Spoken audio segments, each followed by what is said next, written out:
Let us pray. Almighty God, ruler of heaven and earth, we beseech thee to inspire and guide all our counsels and actions. Almighty God, ruler of heaven and earth, we may always walk in the path of justice, love, and charity to one another. Help us with thy grace to do only those things that will promote the unity, happiness, and prosperity of Nigeria. Amen.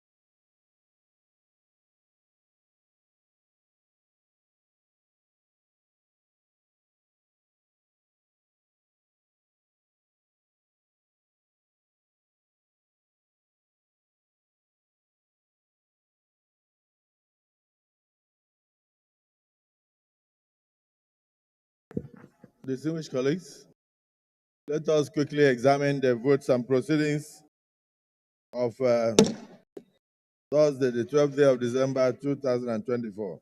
Page 1027, page 1028,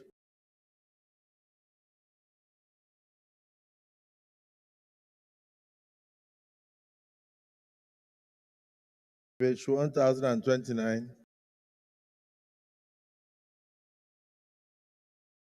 page 1030, page 1031, page 1032. Distinguished Senator Eshilogu. Distinguished Senator Eshilogu. You may wish to move a motion for the adoption of the votes and proceedings.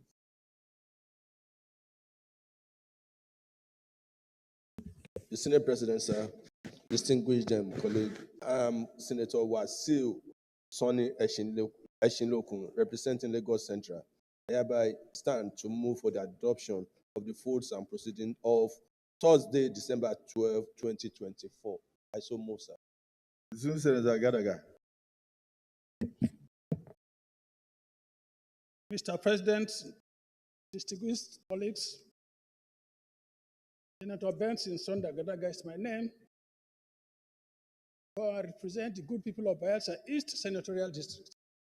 I rise to second the motion ably moved by distinguished Senator Shelokon for the adoption of the votes and proceedings as so moved. I so second. Thank you, Mr. President. Thank you, Senator Gadaga. Dear colleagues, the motion has been moved and seconded that we do adopt the votes and proceedings of Thursday, the 12th day of December 2024. Those in support say aye. Those against say nay. The ayes have it. Distinguished Senator Binus, when I saw you with the face mask, I started thinking of the new COVID. I don't know whether it has reached Nigeria. Welcome. For the birthday announcement, distinguished colleagues, today, the 17th, 17th day of December 2024, is the birthday of a very important senator, distinguished Senator Sani Bello Abubakar. So on behalf of the Senate, I wish distinguished Senator Sani Bello Abubakar happy birthday, long life, prosperity, and many more years of service to our fatherland. Congratulations.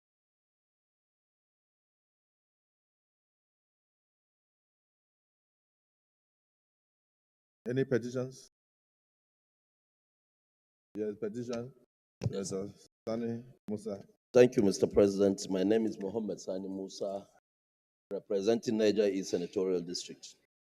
There are 3 petitions sent to the Committee on Finance, and I think it's wise for me to present it here so that, and the petitions, one from Alhaji Kabiru Muhammad Kamakasa against the Nigerian incentive-based risks for agricultural lending, NASAL, for breach of contract and malicious complaint to the EFCC. And then the second one is a request for investigation into alleged fraudulent activities of grants handlers in Nigeria affecting over 50 million Nigerians. And the third one is a purported and unlawful termination. That's the second one. The second one is a request for investigation into the alleged fraudulent activities of grant handlers in Nigeria affecting over 50 million Nigerians. Grants. Like foreign grants coming to grants. Foreign grants. Yes, sir. That's donations. Donations, yeah. Coming into Nigeria. Yes. Affecting over 50 million Nigerians. Then the third one is a purported and unlawful termination of the employment of 3 senior staff of Pandagric Novum Limited and acts of brutalization, harassment, and intimidation committed against them by Mr. Bogdan Lapust. An appeal for urgent intervention and demand for immediate reversal of unlawful actions taken so far. None has any judicial encumbrance. Thank you. Let's start from number one. Yes, sir. Number one is a petition by one Alhaji Kabiru Muhammad Kamakasa against the Nigerian incentive-based risks for agricultural lending, NASAL, for breach of contract and malicious complaints to the Economic and Financial Crimes Commission. And the second one is a request for investigation into the alleged fraudulent activities of grant handlers in Nigeria affecting over 50 million Nigerians. And the third one is a purported and unlawful termination of the employment of 3 senior staff of Pandagric Novum Limited and acts of brutalization, harassment, and intimidation committed against them by one Mr. Bogdan Lapus. Okay. An appeal for urgent intervention and demand for immediate reversal of unlawful actions taken. You may proceed to lay the petitions. Thank you, Mr. President.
Okay.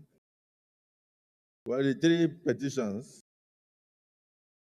are hereby referred to the Committee on Code of Conduct, Ethics, and Public Petitions to report back to the Senate in 4 weeks.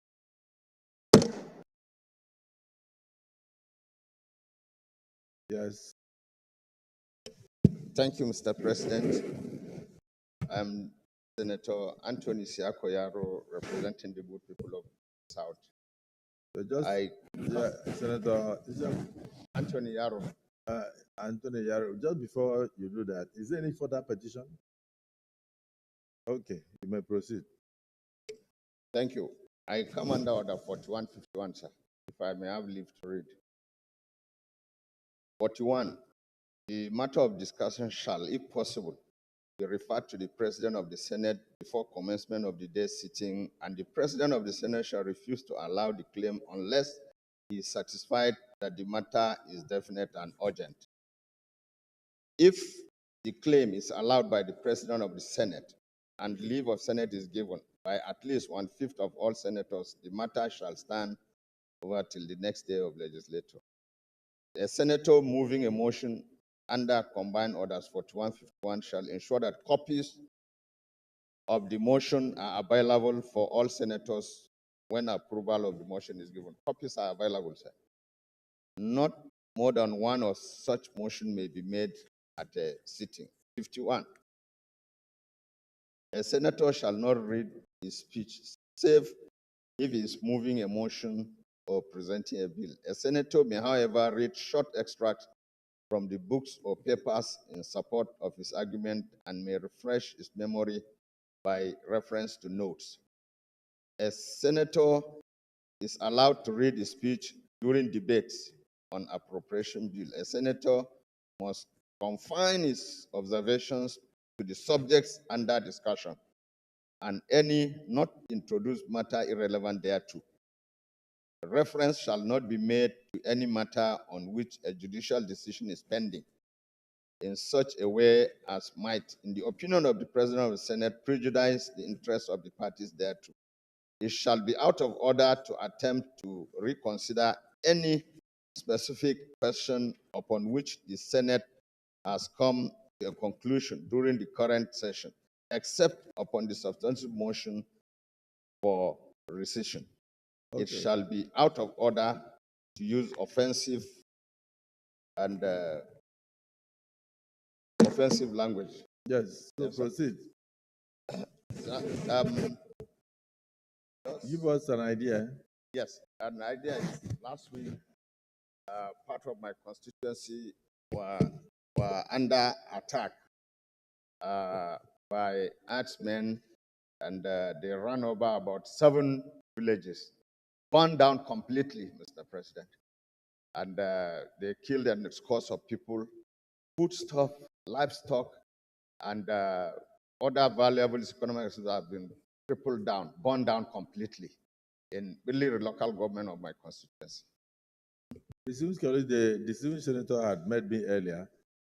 Is it the view of the Senate that he be allowed to proceed? Those in support say aye. Aye. Those against say nay. The ayes have it. Do you Thank have you, Mr. copies of your motion? Do you have copies of the motion? Yeah, I do.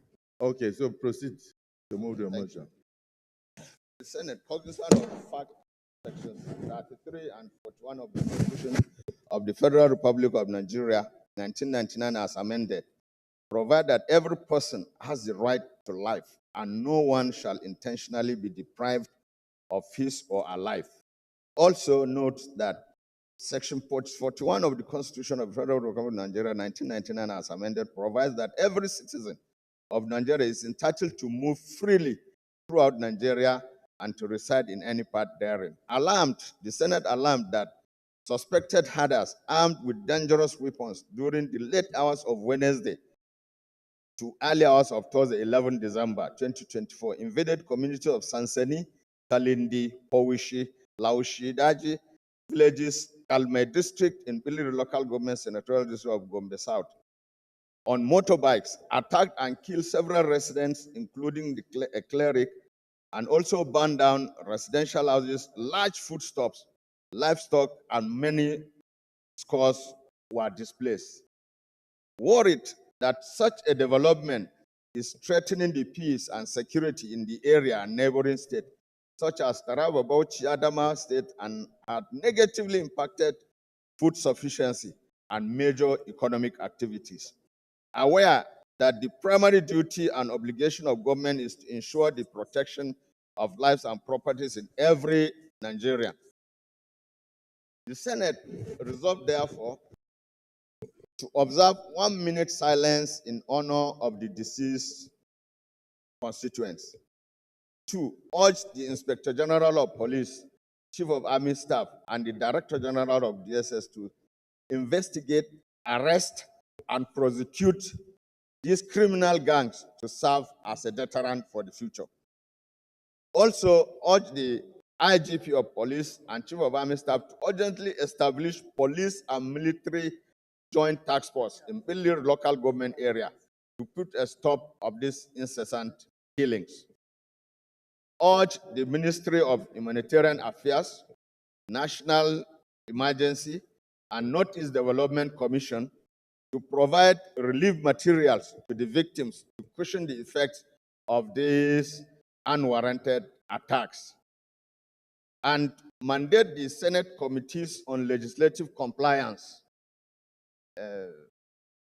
Medoki, mandate the Senate Committees on Legislative Compliance, Police Affairs, and National Security and Intelligence to ensure compliance to provide solutions for.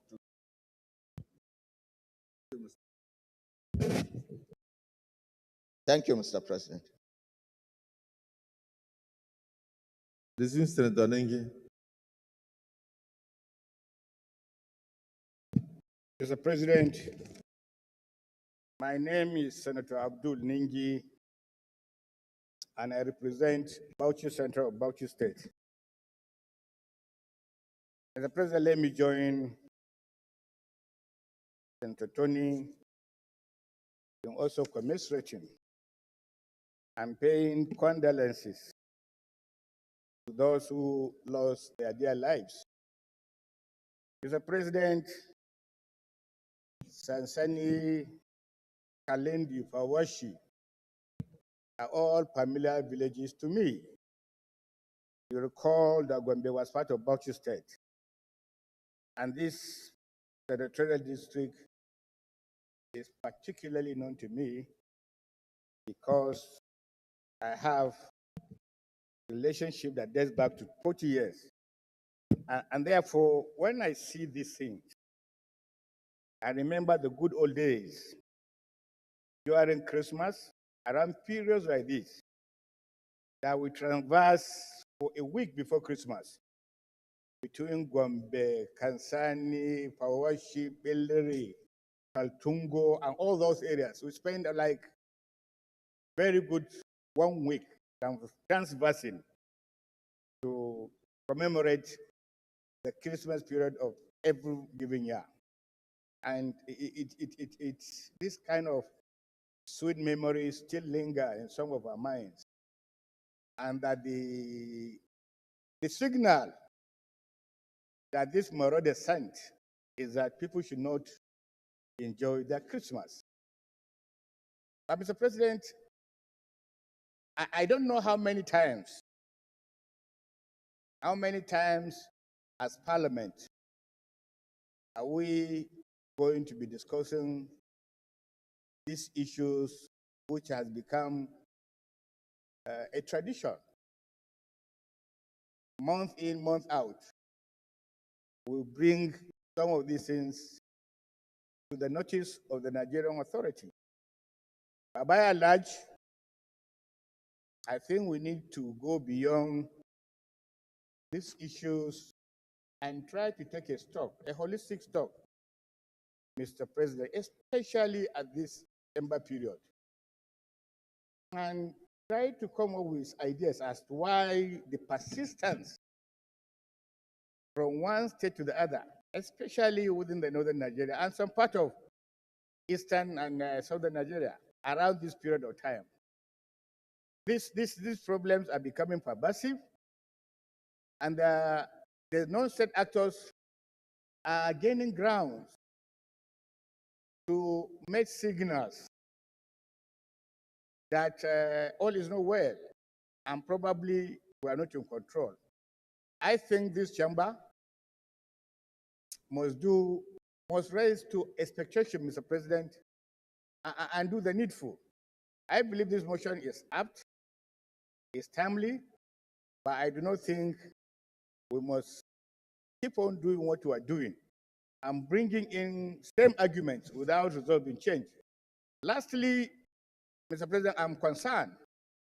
Throughout this motion, my brother did not mention the role of the state government. You and me, as a former governor, I wasn't. You know, over 500 million, the least, is paid to some state governors for what they call a security board. Senator Dixon said that's not true. I have governors' friends. Mr. President, my argument, it is not whether 500 million is for a security board, but I know as a matter of fact, as a matter of institution, that every state government or governor has what he calls security board. I'm not sure about the amount. The issue is, what does that security board represent? Mr. President, you're a governor. I want governors here. I want you, sir. I want governors who are here. What does that security board represent? And why is it every time there are security issues, nobody mentions as the role of the governors? Why is the role of the governor? What are they supposed to be doing with the security board? Even though maybe that is the way of thinking. But I'm concerned, Mr. President, that every time we do these things, almost on a need basis, no mention of what a governor could do or can do. I know there's chief security officers of their state. The Constitution says so. Governors are the chief security officers of their state. The controlling apparatus, of course, is in Abuja, but what is the role? We need to do that. And when we do that, then we need to evaluate and find a balancing act. What a state governor should do, what the president should do, what the chief of army staff should do, what the inspector general of police should do, and so on and so forth. And that is my concern.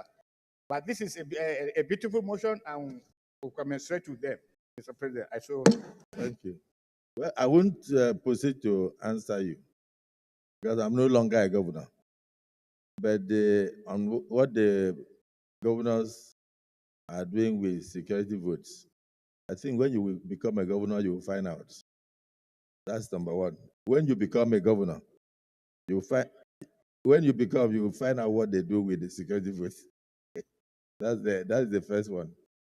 Secondly, Senator Alero will tell you that the amount of how do I call it? The amount of attempts at insecurity that you stop or you void are more than the ones that come to the public. And then those ones are never reported. So sometimes the security votes will go to even stop the criminals in their tracks before they carry out their nefarious acts. But those ones are never reported because it's only bad news that is good news. The press can never report anything that is very good. But it is true that the state governments have a role to play and that they cannot hand over security to the federal government alone.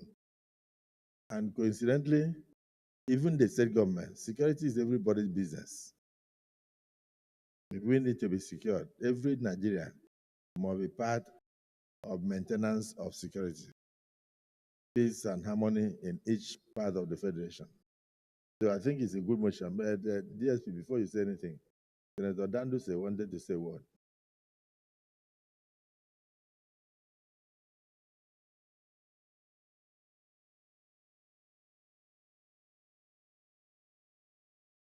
Thank you, Mr. President, my respected colleagues. This unfortunate situation is happening on a daily basis and is very unfortunate. There is need for the security agencies to face these challenges squarely. And very importantly, it happens in my senatorial district on Thursday. In Ansabau, they kill 8 people. 2 are military officers, and 6 are civilians. In Ilali, in Matazu local government, the same date, they kill 4 people. In Afru local government, they kill 6 people. In Bakori local government, they kill 5 people. About 29 lives was lost, and it's very unfortunate. And I want to advise, very sincerely speaking, the military, the police need to do more in terms of facing this challenge, because Nigeria is blessed and we have all the resources to face this criminal element, to face them squarely with a sustained, coordinated operation and with all sense of responsibilities as leaders, because it is meaningless for us sitting while people are being killed on daily basis by criminal elements. There is no moral justification for leaving these unfortunate and callous people who doesn't want people to live in peace. It happens in many countries of the world. Any criminal element who wanted to fight the government must be faced squarely without fear or favor, no matter what position he is, or no matter which tribe he is, or no matter which religion he is, because Nigeria has a very cosmopolitan nature of people living peacefully for their daily end means. So there is need, Mr. President, we have to face the security agencies to do their work respectively, responsibly, and to make sure that if there is political will, this criminal element is a matter of a month to deal with them decisively by air, by ground, and by any means to ensure that they were eliminated, because there is no country that will succeed in that nature of killing people and leaving people hopelessly. That is why most of our governors are against even the making of peace with these criminals. If they have peace in Katsina, they will go to Zamfara. If they have peace in Kaduna, they will go to Katsina. So this criminal element, if they are sincerely holistic, want to live in peace, so they should submit all their arms. If you go to southern Kaduna, I have been seeing the kind of killing and the ethnic killings they are doing. So there is need, Mr. President, to face these people squarely and responsibly as government. I so move, Mr. President. Yes, Deputy Senate President. Mr. President, I stand to register my solidarity to my friend, Senator Anthony Siaku, and also extend my condolences to the people of his Central Zone that lost their lives, and wish those that had injuries quick recovery. Mr. President, we need to do something about what the bandits are doing almost everywhere in this country, particularly in the northern part of the country. For us in the Northwest, it's no longer something new, it's something we face every day. But to have the extended some parts of Northeast where this problem did not exist before now, I think it's something that all those that are given the responsibility to restore peace and order in that area stand up and deal with this matter so that it doesn't get to stage we are now in the Northwest. And I quite agree with the mover of the motion. I also support him that all that needs to be done should be done to make sure that it does not happen any longer. That everything that needs to be, of course, Senator Abdul Ningi raised an issue that government should come in. Yes, government should come in, and as said by you, by the Senate President, the issue of security is everybody's business. not only the state government, everyone, even individuals, should come in to help, to assist people of that area.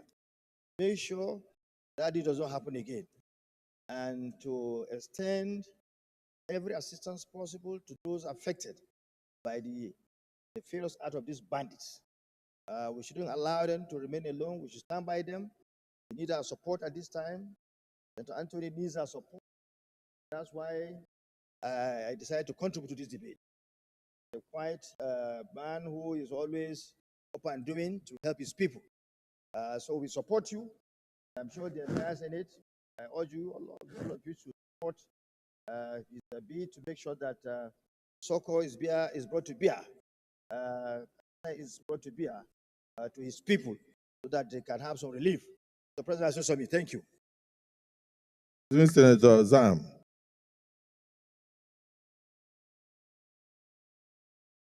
President, distinguished colleagues, I am Senator Dr. Titus Statengezam. I represent the dynamic people of Benue Northwest Senatorial District. Mr. President, I rise to express my condolences to the people of Biliri local government area of Gombe State on this sad incident of having the misfortune of being attacked by herders. Mr. President, you will recall that I had sponsored a bill here advocating for a permanent solution to this problem. And the permanent solution lies in establishment of ranches so that herders and their herds will be confined to specific locations rather than grazing and moving about, clashing with other people in their homes and communities. That bill was recommended for public hearing to the Committee on Judiciary. As we speak, not much has been heard about it. And for long as herders and their herds move around freely, there will be incidents of clashes. So when we listen to debates here, sometimes one gets confused. In one breath, we try to lay blames on others. Meanwhile, we have not even played our own part. This matter can only be resolved through a legislation criminalizing moving around freely with animals. That's the only solution. So let us go ahead and pass this bill into law so that we can have a basis to measure when one goes wrong. When you go out of your ranch to encroach on someone's land, then the law will take its course. So I would suggest once again that let the relevant committee carry out that public hearing so that we can pass a law limiting the movement of cows and herders all over the place.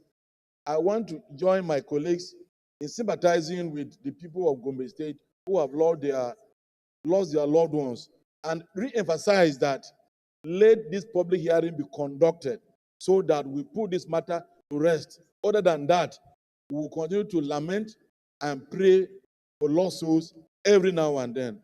I thank you, Mr. President, for giving me this opportunity to talk. Thank you very much. Is there anybody who is opposed to this bill? No. So we go straight into the prayers. Prayer 1, observe a minute silence in honor of the deceased residents of the district. Those in support of prayer 1 say aye. Those against say nay. The ayes have it. Prayer 2, all the Inspector General Police, the Chief of Army Staff, and the Director General of the Department of State Services to investigate, arrest, and prosecute these criminal gangs to serve as a deterrent. Those in support of prayer 2 say aye. Those against say nay. The ayes have it. Prayer 3, urge the Inspector General of Police and the Chief of Army Staff to urgently establish police and military joint task force in Biliri local government area to put a stop to the incessant killings. Those in support of prayer 3 say aye. Those against say nay. The ayes have it. Prayer 4. Urge the Ministry of Humanitarian Affairs, National Emergency Management Agency, NEMA, and the Northeast Development Commission to provide relief materials to the victims to cushion the effects of these unwarranted attacks and killings. Those in support of prayer 3, say, prayer 4, say aye. Those against say nay. The ayes have it. Prayer 5. Mandate the Senate Committees on Legislative Compliance, Police Affairs, and National Security and Intelligence to ensure compliance and provide lasting solutions. Those in support of prayer 5 say aye. Those against say nay. The ayes have it. Colleagues, let me, on behalf of all of us, thank distinguished additional prayer. Thank you, Mr. President. I want to add that we had on a previous occasion, in the course of reports of killings from different parts of the country, we agreed and we resolved in this Senate that we will organize a national public hearing with a view to enacting a law that defines the rights and limits of anyone who is carrying out any form of economic activity, including movement of animals, human beings, etc. Because our attention was drawn to the fact that people in the name of ECOWAS are coming from different countries and targeting Nigeria for this kind of heinous crimes. I think we should stop the crime and carry out the resolution that we have passed before and proceed to enact a law that seeks to regulate every one of us. Every man's right stop where the other man's right begins. Thank you. Any seconder? Any seconder?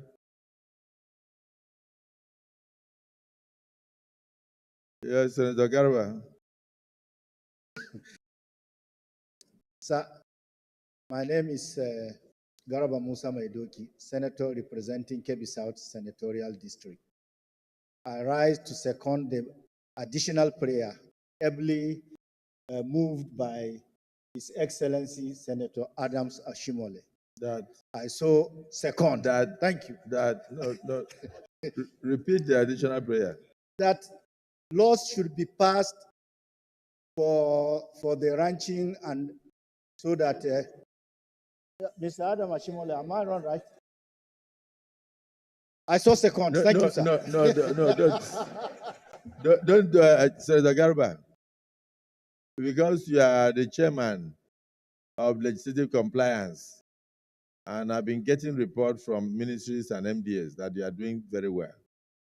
And so you are following up on most of the resolutions of the Senate to ensure compliance by relevant authorities. And those reports are getting back to me. So I must congratulate you and members of your committee, those who are dedicated. It is not a committee about money. It's a committee that is out to show patriotism. So I had always wanted an opportunity to commend you for what you are doing. So I commend you publicly. Please keep up the good work. But in the meantime, Senator Adam Doshimole has just moved for additional prayer, and you are seconding. So please repeat the additional prayer you are seconding.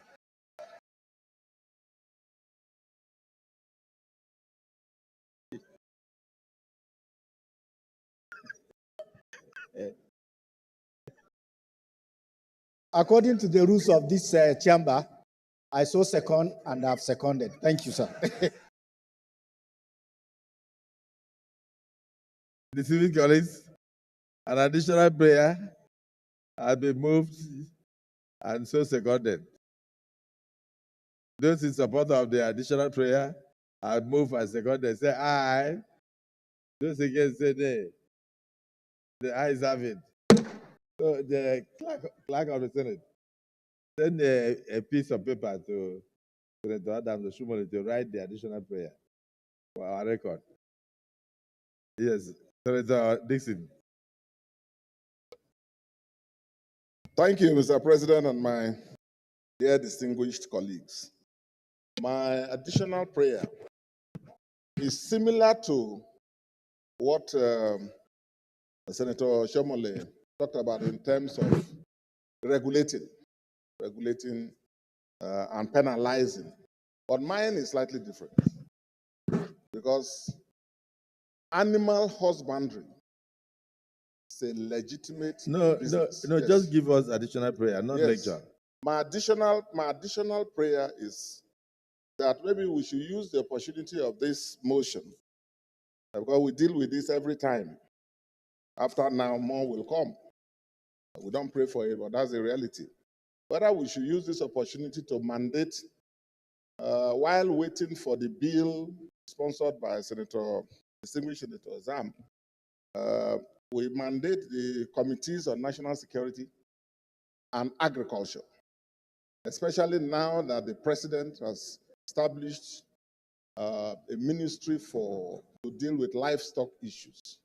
Let us mandate them to come up with interact with the executive and come up with a proposal for nationwide ranching as a legitimate business where funds are provided by the federal government. The federal government has to intervene and provide funding because these herdsmen are actually victims of economic situation as well, carrying cattle from Sokoto and trekking to Bayelsa, trekking to Lagos.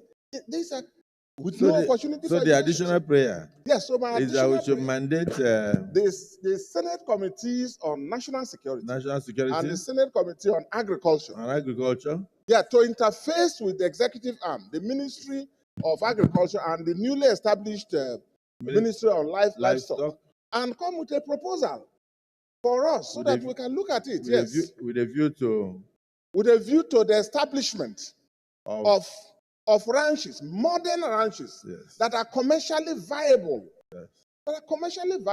and safe, both for the herders and also for the locals across the country. Thank you. I so move. Thank you. So any seconder? Senator Binosiaro.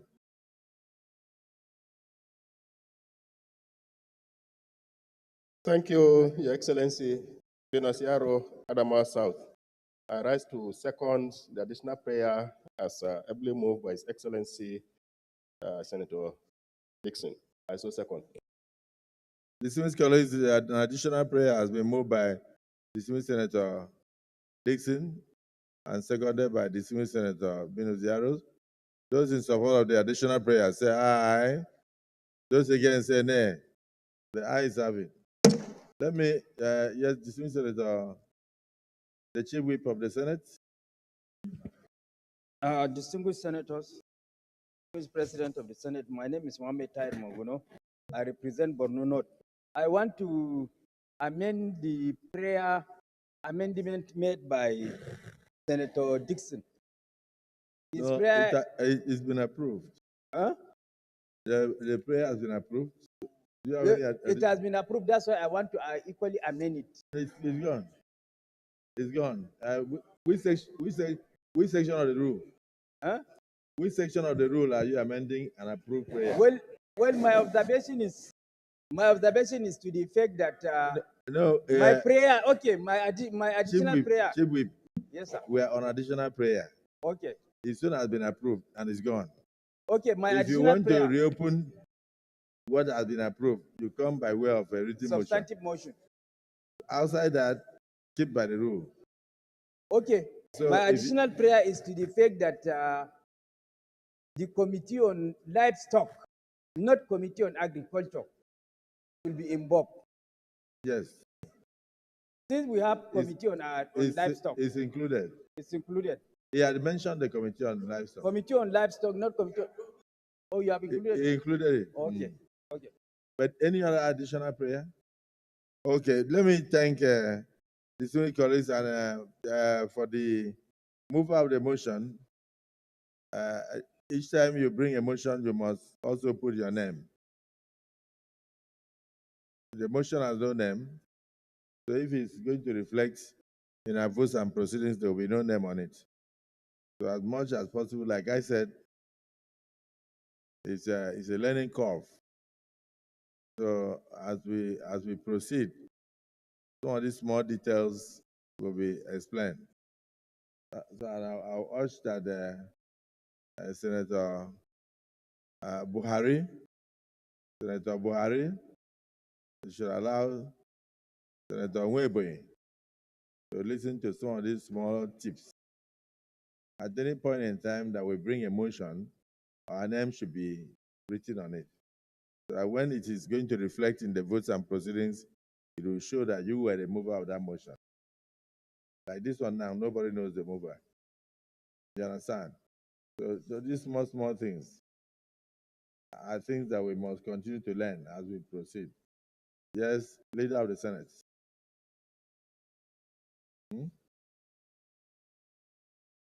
Okay, yeah. So we had earlier approved 1 minute silence for those who were killed. It's a good motion, and unfortunately, we can only continue to urge, and it's almost on a daily basis.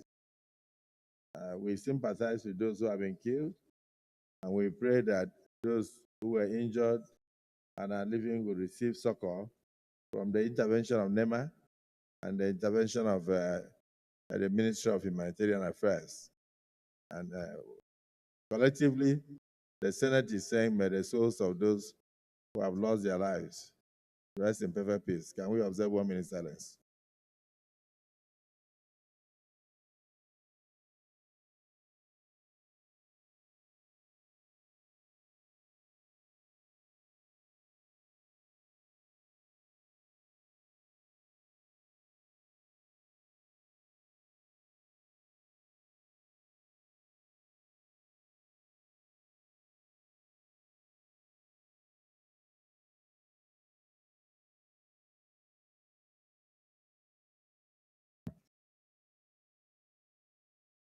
May the souls of our late brothers and sisters in Plenary, local government of Gombe State, were murdered by bandits, marauding our settlers, rest in perfect peace.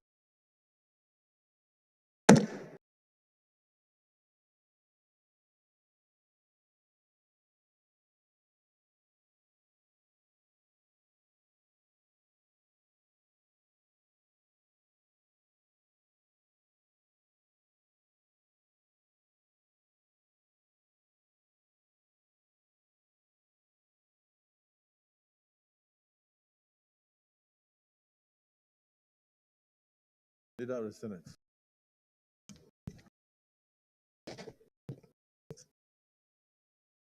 Mr. President, distinguished colleague, the first order of the day, the presentation and consideration of reports of Committee on Banking, Insurance, and other financial institutions on Nigerian Insurance Industry Reform Bill 2024 SB 393.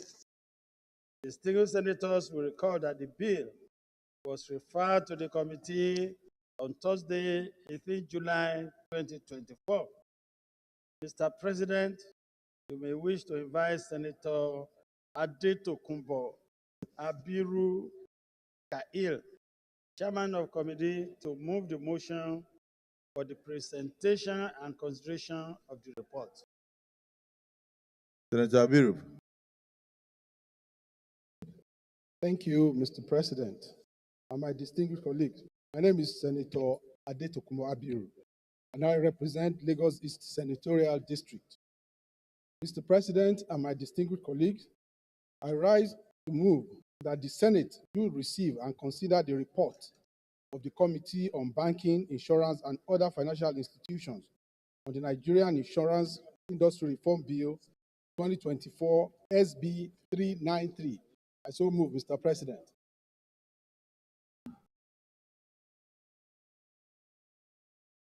I so move, Mr. President, my distinguished colleagues. Senator Sani Musa.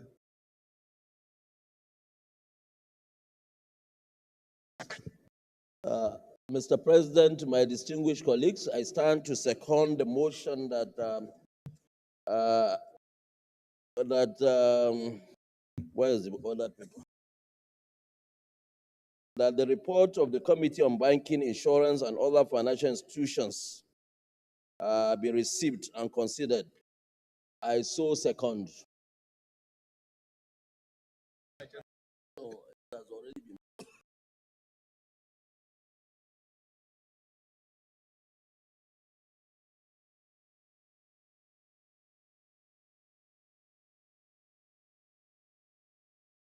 Distinguished colleagues, those in support that the committee's report as presented be received by this August Assembly, say aye. Those against say nay. The ayes have it.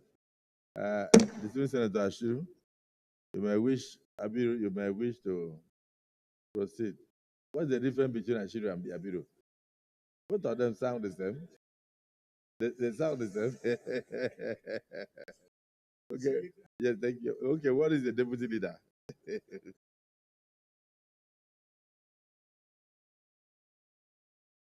Let's summarize the report.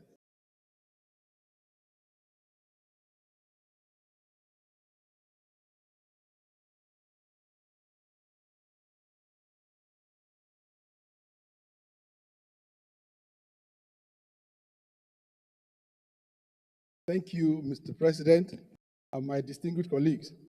Once again, my name is Adetokunbo Abiru, and I represent Lagos East Senatorial District. Mr. President, and my distinguished colleagues, it will be recalled that the Senate of the Federal Republic of Nigeria, at its sitting on Thursday, 18 July 2024, read for the second time the Nigerian Insurance Industry Reform Bill, SB 393, and referred same to the Committee on Banking, Insurance, and Other Financial Institutions for further legislative action. The bill is sponsored by my humble self and all members of the Senate Committee on Banking, Insurance, and Other Financial Institutions. On page 1, we have the methodology, which is essentially the conduct of public hearing and also consultation with stakeholders. And of course, we also received a lot of memoranda, which we also considered. On page 2, we have the objectives of the bill, and it is essentially to consolidate the various existing pieces of legislation regulating the conduct of insurance businesses in Nigeria, such as the Insurance Act 2003, the Marine Insurance Act, Motor Vehicles Third Party Insurance Act, the National Insurance Corporation Act, and the Nigerian Reinsurance Corporation Act as well. Another major objective is also the need for a robust legal and regulatory framework that will ensure that the insurance sector contributes positively to the principal objective of the financial system strategy in order to make Nigeria Africa's financial hub and one of the 20 largest economies in the world. Another objective is the need to evolve effective risk-based supervision in the regulatory system, as the existing rule-based supervision enabled by the current laws have become obsolete. Other key objectives are stated as points 3D to G. On page 3, also, we have the proceedings at the public hearing. Mr. President and my distinguished colleagues, in the course of the public hearing, stakeholders made far-reaching presentations in support of the passage of the bill. And the general consensus among stakeholders was that the laws regulating the industry are obsolete and they currently stifle the industry's potential to compete globally. They also do not resonate with the current dynamics and evolving needs of the Nigeria's insurance industry.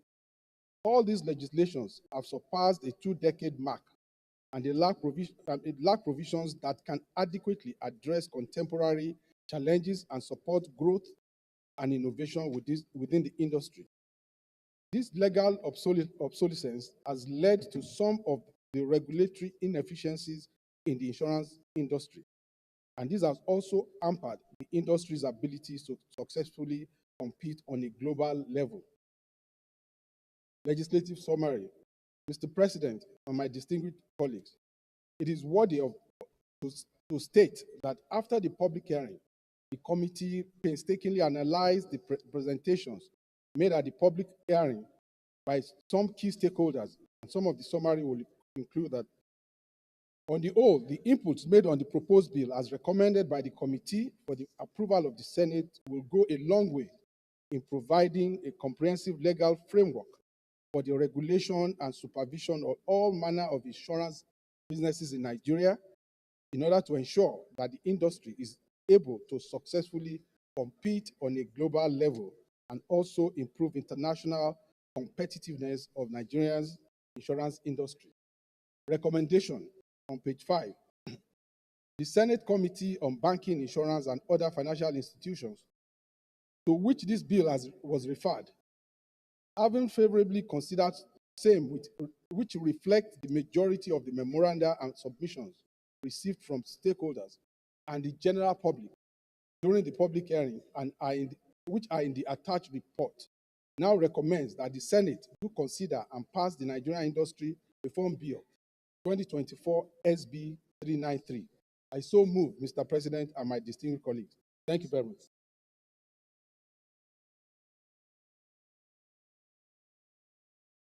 So move, Mr. President and my distinguished colleagues.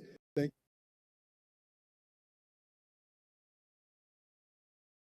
you. Distinguished Senator, yes. Tahe Mongunu, Chief Whip of the Senate. Mr. President, distinguished senators, my name is Mohamed Tahir Monguno. I represent Borno North Senatorial District. Mr. President, that is the beauty of putting a square peg in square hole. I happen to be a member of the committee. The chairman, being part and parcel of the industry, has given commendable leadership and insight into the workings of the committee. And what this bill essentially seeks to do is to bring insurance practice and modus operandi in tandem with international best practice as obtained in other jurisdictions. Again, what this bill seeks to do is to bring in consonance with realities of today our insurance laws, because most of our insurance laws are obsolete and no longer in consonance with the realities of today. And laws are supposed to be dynamic and not static and change with the changing nature of society. So what this bill seeks to do again is to amend our obsolete laws to bring them in tandem with realities of today. I commend the chairman for the hard work that he has been doing, and as I said earlier on, that is the beauty of putting a square peg in a square hole. Thank you.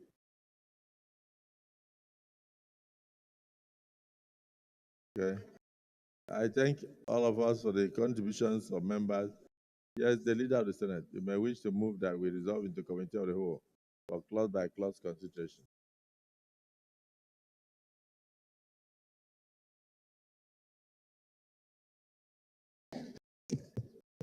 Mr. President, I stand to move a motion that we resolve into committee of whole to consider the report. I so move. Yes, the Senate. Mr. President, distinguished colleagues, I second the motion that the Senate resolves into the committee of the whole to consider the clause by clause provisions of the bill. I so second. Distinguished colleagues, the motion has been moved and seconded that we resolve into committee of the whole to do clause by clause consideration. Those in support say aye. Those against say nay. The ayes have it.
Clauses 1 to 2.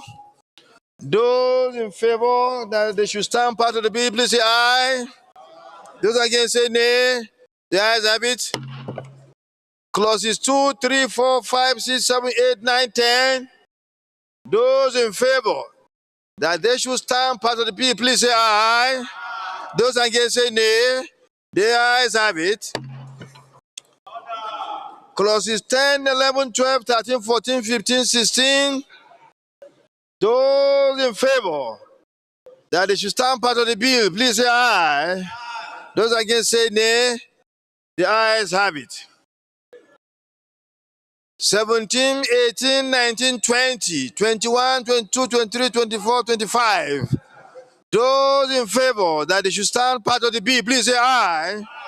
Those against say nay. The ayes have it. Clauses 26, 27, 28, 29, 30, 31, 32, 33, 34, 35, 36, 37, 38, 39, 40, 41, 42, 43, 44, 45, 46, 47, 47, 48, 49, 49. Well, to 47. Those in favor that before 47 stand part of the please say aye. Those against say nay. Okay, 48 now. The Senate President, I actually raised up my hand when you are 15, or you are too fast. 15. Yes, you are too fast. I raised up my hand, I was saying that. Because you are saying that insurance companies will have 35 billion capital. Order. You are saying that insurance companies will have 35 billion capital base. Even with 2 billion, we can't find the effects. So we don't want to keep the industry. 35 billion capital base. That's completely out of order. It's 15, sir. Minimum capital base, yes, sir. For insurance company, it's 35 billion in Nigeria. Mr. Chairman, can you expatiate on that? Mr. President and my distinguished colleagues, the increase, number one, is not only based on the amount, it is also a combination of the higher of the new amount and the risk, and of course, a risk-based component that we have also defined in the Act. Now, if you also recall, given all of the depreciation that we have had, and in order to project this industry appropriately, there is need, and it was generally agreed, even at the public hearing, that this should be increased. Either to, if you also look at the initial proposal in the bill, it was 45, and the general consensus was that we should reduce it to 35 billion.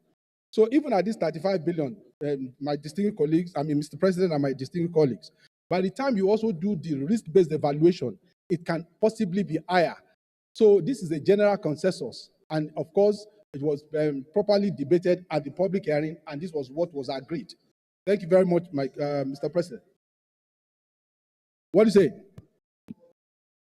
For non-life is 15. He's not complaining about that. For the life is 10, and the combined, which is the reinsurance business, that is for higher volumes. And if you look at the businesses that they are actually meant to also look after, you are talking of businesses, life, exactly. And of course, if you look at the size of the general industry today, whether it's in the oil sector and all of that, you cannot be, reinsuring businesses in the big economy without also having a very reasonable capital. Excuse me, this is a very important issue. Please listen. It has to do with the capital base of insurance companies. Very, very important. Thank you for raising that. Yes, so now, are you saying that it's too high or too small? Mr. President, sir, with due respect, and my dear colleagues, Even reinsurance, we only have one reinsurance company in Nigeria. And even in this bill that's been proposed, you want reinsurance capital to be 45 billion. All the reinsurance companies like Continental Re had even moved out of the country because the existing law does not allow the regulator to even regulate reinsurance from outside Nigeria to Nigeria. For indigenous, you are asking them to move from 20 billion to 45 billion. This is impossible, Mr. President.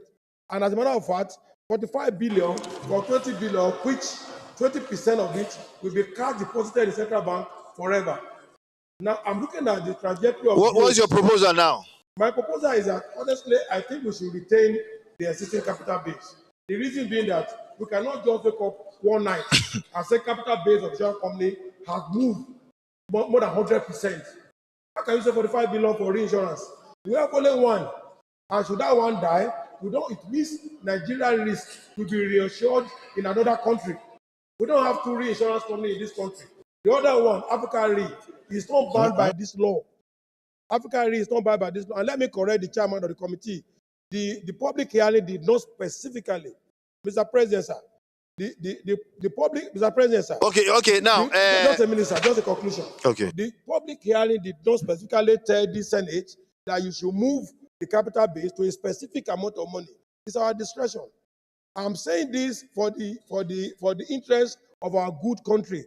How can you say reinsurance to be 45 billion? Life insurance is 15 billion for general business. What is the risk? Why? How? This bill, to me, if it's passed, with due respect, we don't want to have litigation. How can you? We have only 250 million people. Have only one reinsurance company, and you want that company to move to 45 billion. And the insurance is not so attractive that another person can set up reinsurance.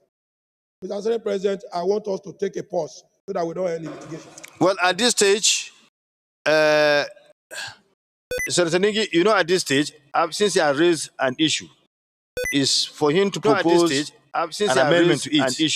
So that we don't go into for him to go back and forth in a debate. So what is your? So that we don't go into for him to. No, it's not. It's Yeah, Mr. Chairman, thank you very much. Usually, our laws actually, once we pass it, but with the leave of the chair, he can, with the leave of the chair, and of course, with the consent of the chamber, he can reintroduce this subject matter. And I think, in my opinion, this subject matter is very, very important. I wanted to listen. The matters raised by Dr. Jim is germane.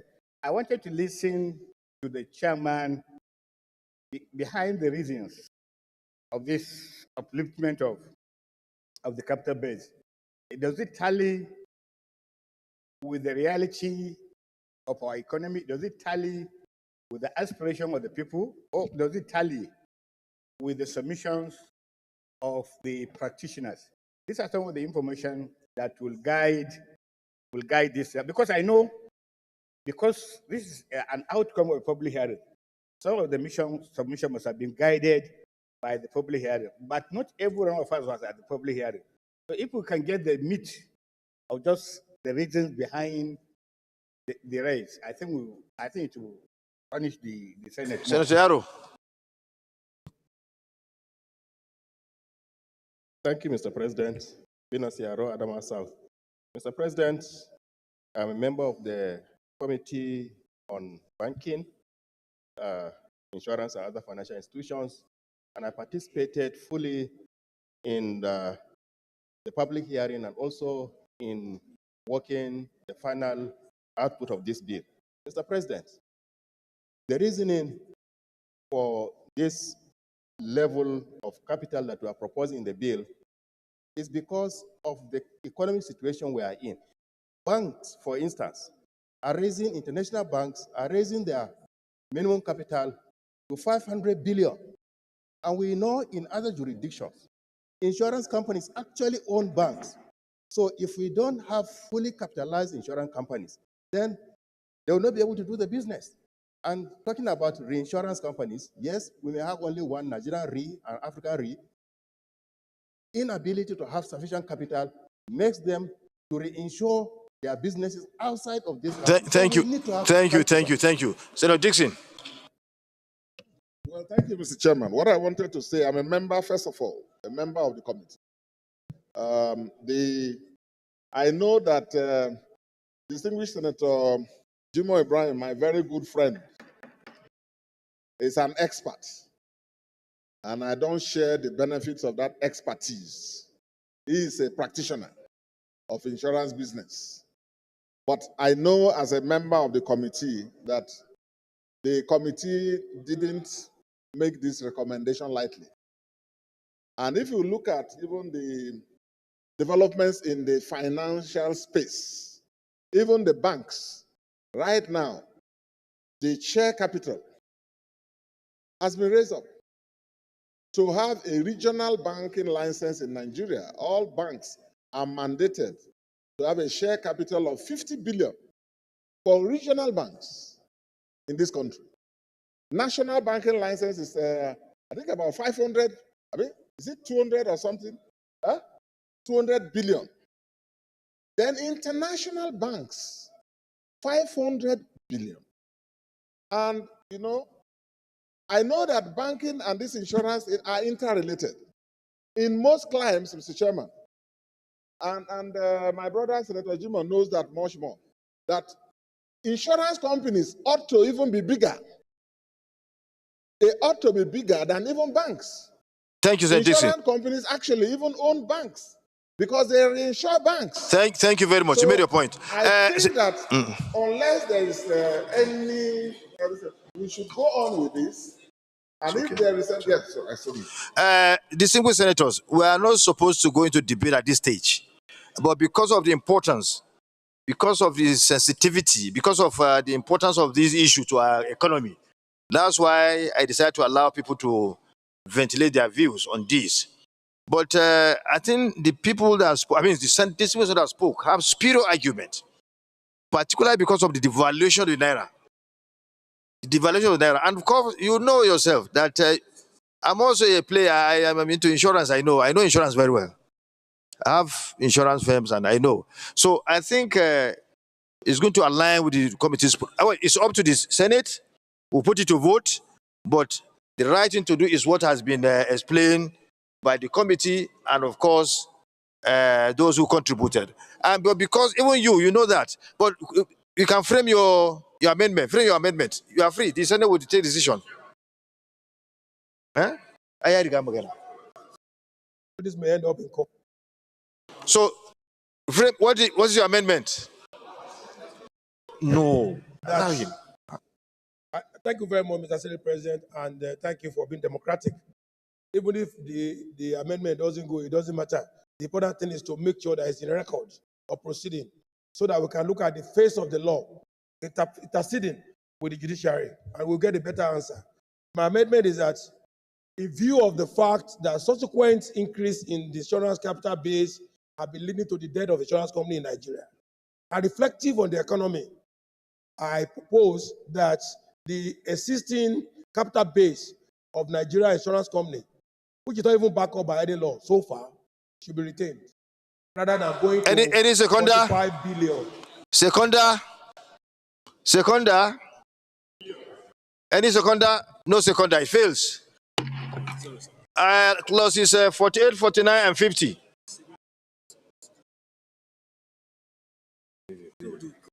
No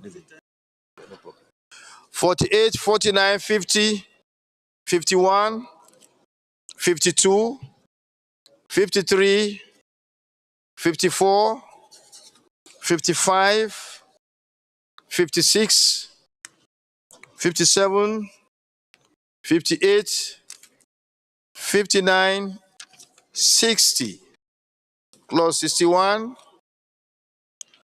clause 62, 63, 64, 65, 66, 67, 68, 69, 70, 71, 72, 73, 74, 75, 76, 76. Senator Ningi 76. But before then, those who are in favor that the aforementioned clause is up to 75, stand part of the bill, please say aye. Those against saying nay, the ayes have it. 76. Yeah, Mr.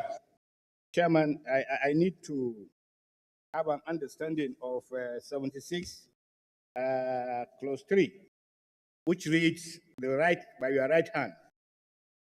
0.25% of the net premium received by every direct insurer on policies issued under Section 1 of this section shall be paid by every insurer into a fire services maintenance fund, which shall be established, administered, disbursed by the Commission for the purposes or for the purpose of providing grant or equipment to institutions engaged in firefighting services. Two things, sir. This 0.5% will mean an estimation of what per annum? Section 3, which you have just read by your right hand, yeah. Secondly, you see the last engaged in firefighting services. We have a federal fire service department. I thought it should be mentioned outright. If you say firefighting services, it means a lot of things. So I thought the fire services department of the federal government should be mentioned rather than leaving it fluid and therefore very, very. You can put move of amendment. Okay, there is an explanation. Mr. Chairman, mentioning the federal fire service here would be inappropriate because fire service is in the concurrent list, and specifically mentioning federal fire service will prevent state fire and local government fire services from interceding or intervening or from being relevant in the task that has been specified under this particular section. So I think the major issue is to say that there should be intervention in this regard with a fire service. If you mention the fire service in the Act, then you are excluding state and local government fire services, who also have a responsibility in controlling fires. But how do you now share the money? Who will take the money? That's the problem. There's the ambiguity here. Chairman, can you elaborate? The chairman should Because you have local government fire service department, you have state government, and you have federal government. Yes. Now, if you leave it open like this, like as observed by Senator Ningi, it's going to be vague. You wouldn't know where the money will go to and to cause confusion. So what's your intent here?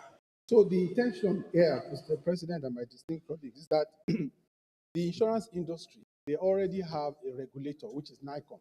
So, which is NICOM, that's the overall body, just like the way you have CBN, exactly.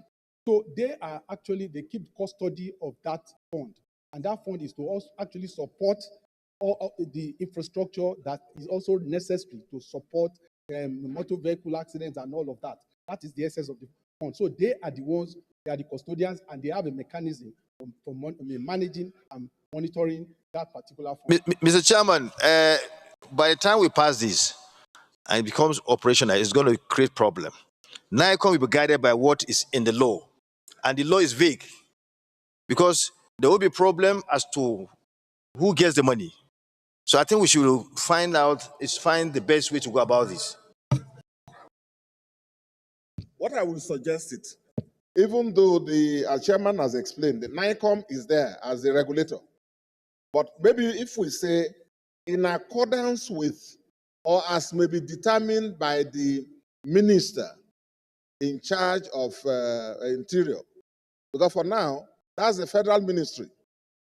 So if we bring in the intervention if we bring in ministerial intervention, Whether it will be shared between and the proportion Senator Dixon, what of the between man? the state, local government, and federal, they can determine it as an administrative issue. But we can't legislate for every detail. Senator Dixon, Yes. what of the minister comes from Yenogua local government and decide to go and pay all the whole money in Yenogua local government fire service department? When you give me the right to do, how can you? I mean, we need to be specific. We need to be specific as to how this money will go. Otherwise, by the time you pass the law, confusion will set in. Take a law and provide for every single detail. We can trust the judgment or discretion of a minister of the Federal Republic. I know that there could be abuses, but every person who is a minister of the Interior, knowing that in implementing this, you have to take account of what Senator Abdullahi Yahya said, that fire service is in the concurrent list. Therefore, it's a matter that states are dealing with, the Federation is dealing with, and possibly even local councils, even though I don't think any local government has a fire service right now, but they could have. So I thought that if we leave that discretion with a minister, the minister can now draw up a regulation as to how that fund should go and the proportion it should go. I thought we should do so. It's okay. But Chairman, is it a new thing coming to the law? Has it been there before?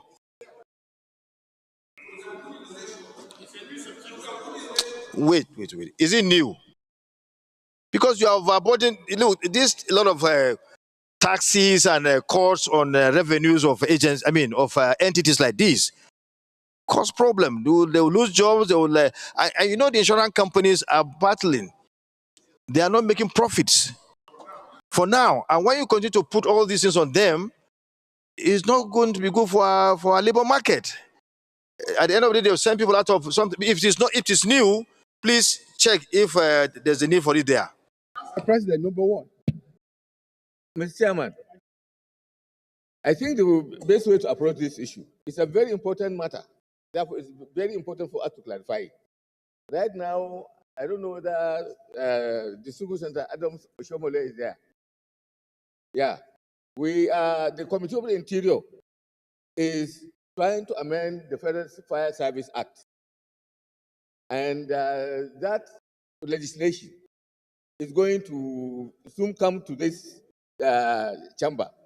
I think the issue that is there is to give the Federal Fire Service, because it's the fire service in the concurrent list, any legislation which has been made here will cover the field.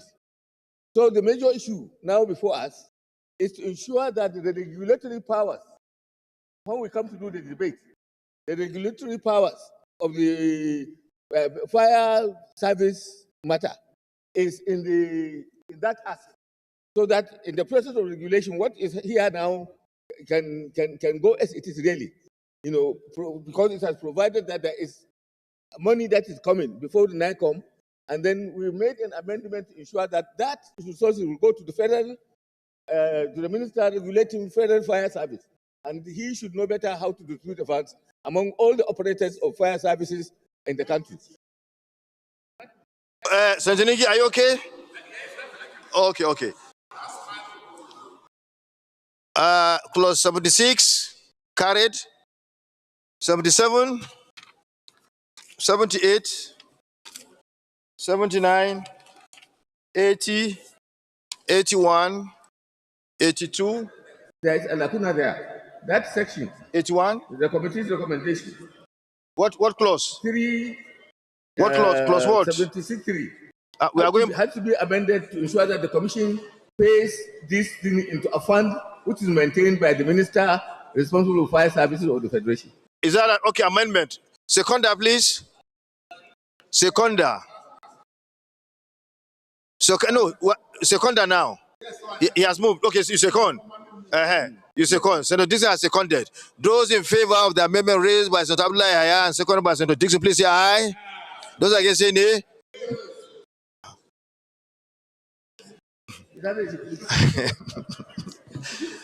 Now, let me be clear about it. Those in favor of the amendment as to how these funds in clause 76 will be utilized without ambiguity, to remove the vagueness attached to it. Those in favor of the amendment moved by Senator Abdullahi Haya, second by Senator Dixon, please say aye. Those against say nay. The ayes have it all.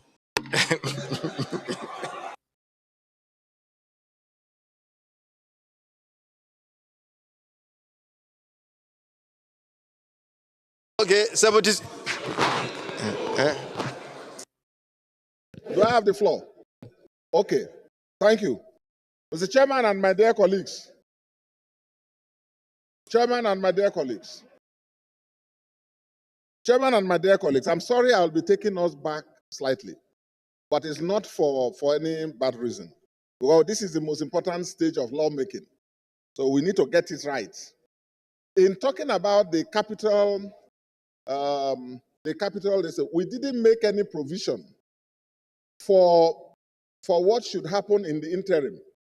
Well, if we say the capital should be like this, what should happen? What time frame? I thought we didn't, that escaped our mind. I don't know if Chairman will guide us to see whether there is any provision that will deal with that. Senator Dixon. The moment this is Senator Dixon, if we don't add that subsection. Okay, thank you. If we don't add that clause, it will mean that. Senator Dixon, you are a legislative guru. Someone who was in the House of Reps and did very well there, then went to the other side of government, served 2 terms, and you are here. You are one of those that whenever we have difficulty, we consult to advise. Having passed those clauses, for us to go back, it's a legislative aberration, except certain steps are taken. For that reason, I'm sure you allow me to move on. Thank you very much. Thank you. I know you say so. I know you say so. Thank you.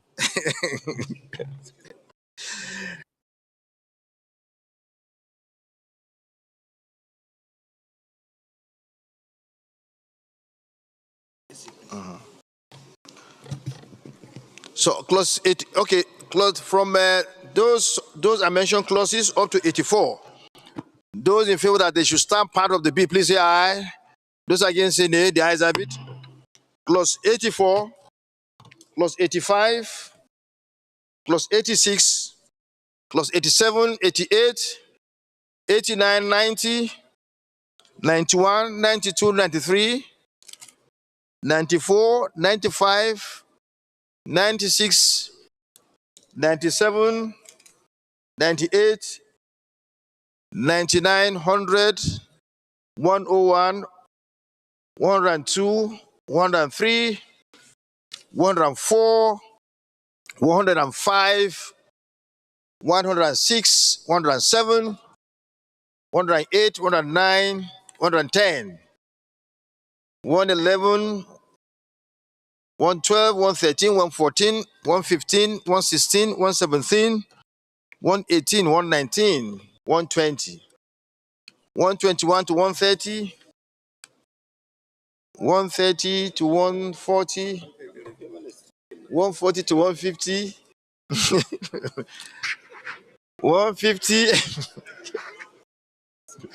to 160, 161, 162, 163, 164, 165, 166, 167, 168, 169, 170, 171, 172, 173, 174, 175, 176, 177, 178, 179, 180, 190, 170 to 180, 190, 180 to 190, 190 to 200, 231, sorry, 201, sorry, 202, Yes. 203, 204, 205, 206. Okay, 2 what? 206 and from 201. 201. Mr. Senate President. Wait, 2 what? Mr. Senate President, I just want to be just wait, 1 minute. Excuse me, before you say, one second. From 200, sir. 1 second, 1 second. From 200, sir. To 206. I'll allow you, just wait. Those in favor that all the affirmation clauses to 200, those in favor that is stamp out of the, please say aye. Those against say nay, the ayes have it. All right, 200. Thank you, sir. I just want to make this comment to Your Excellency, and that will rest my case. This act, this proposed act, is making the staff of insurance company and the insurance company itself liable for an act. At the same time, under the law, the distinguished Senate President cannot, just a minute, sir. The distinguished Senate President cannot be liable while the Senate itself is liable at the same time in all the provisions. Senator Jim Ibrahim, proposed. where do you have problem? Can you move amendment where you have the problem? Yes, sir. 200, right? I have problem in all the provisions related to where staff are made liable. No, then you have to mention. You have to mention now. Staff of the insurance companies are made liable. At the same time, the insurance company are made liable. Where? This is the Senate, sir. I think wait. I would rather write rather than waste your time. I will write. No, you are. Senator Jim Ibrahim. Yes, sir. I sympathize with you and I want you to contribute very well. Yes, sir. Right? Because you are a practitioner. Yes. And you provide job in that industry. Yes, sir. Over now, if there's any problem, you can raise, because once you lose the opportunity to raise the issue now, that opportunity is gone. So state where you have problem, and then you move for amendment. Okay, I will rather allow you to continue. I will, because the sections are many. So you have informed you, you're yes. right. The sections and I've told you are making staff of the so since you are not moving liable at the same time with the insurance company, it's ultra bias illegal. Thank you very much. All right. And that is the point I'm trying to make. And I'm happy I'm recorded. Thank you. Now, my distinguished colleagues, if anyone has any reservation about any clause, please move, and you are not allowed to debate. Go straight away. Now, move for the amendment of that clause. That's the normal thing. So that if you have a seconder, it will be put to vote. Senator Manir Nwoku. Yes, sir. Thank you, Mr. President. My name is Ned Nwoku. I represent the good people of Delta North, Delta State. Mr. President, having gone through the proposed amendments, I just noticed with some awe that there's a total omission on the insurance of private buildings. I don't know whether that is deliberate. What clause do you have problem with? The clause? It is not there at all. It is an omission that is so important. You cannot talk about amendment. Chief Whip, restore that, please. Mr. President, you cannot propose such a major amendment to the insurance laws of Nigeria without talking about private buildings, insurance of private buildings. There are more private buildings in Nigeria than there are of public buildings. And, Mr. President. Sorry, I can't help my big brother. We are not currently doing the second reading of this bill. Yes. What you are raising and the issue I raised should have come when we're doing the second reading. Now we are. I am not a member of the committee, so I wasn't there. I'm sorry. As I said, the only thing you can do here is when we get to any clause and you have a problem, then you now raise your hand and then seek for an amendment. Let me. There is a total omission. Excuse me. Can I read order 79? Order 79 for you. Order 79. On the order for the second reading of a bill being read, a motion may be made that the bill be now read a second time, and a debate may arise covering the general merits and principles of the bill. So, what we are talking about is about the merits of this bill and the general principle, which should have come when you should have brought it during the second reading. Now it's not time for debate. Senator Manir, you are experienced as well from House of Reps to Senate. You know what I'm talking about. So if you have any, we are now on clause 200. If you have reservation on 205, if you don't move ahead. 200, 201, 202, 203, 203. Senator Ngim, your amendment.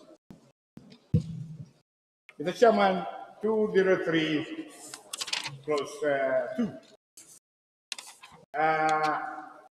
The provision of the bill. No person shall be required to make any form of deposit in respect of the usage of a container to deliver goods from the Nigerian coast to any destination outside the Nigerian ports. Now,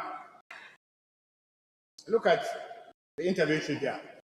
Clause 2, committee recommendation. No person shall be required to make any form of deposit in respect of the usage of a container, deliver goods from the Nigerian port to any destination within Nigeria. Two things, Mr. Chairman. One, you say no deposit whatsoever. The original bill recommends no deposit for any container from anywhere until you assess it. The committee's recommendation says within Nigeria. The original bill says from anywhere outside Nigeria. So I just want the Mr. Chairman, can you expatiate, please? I want the analysis. Yes. Thank you for your eagle eye. Thank you, Mr. President, and my distinguished colleagues. Now, well, I think the general consensus is what we have reflected, and it is also to make it very functional and very practical. Because when you say outside of Nigeria, it's almost very wide. But within Nigeria, I think the essence of the law is to see what is possible, practical. That's the whole essence. But if you want us to retain the old one, fine. But the consensus at the committee level was it should be within Nigeria. That's my.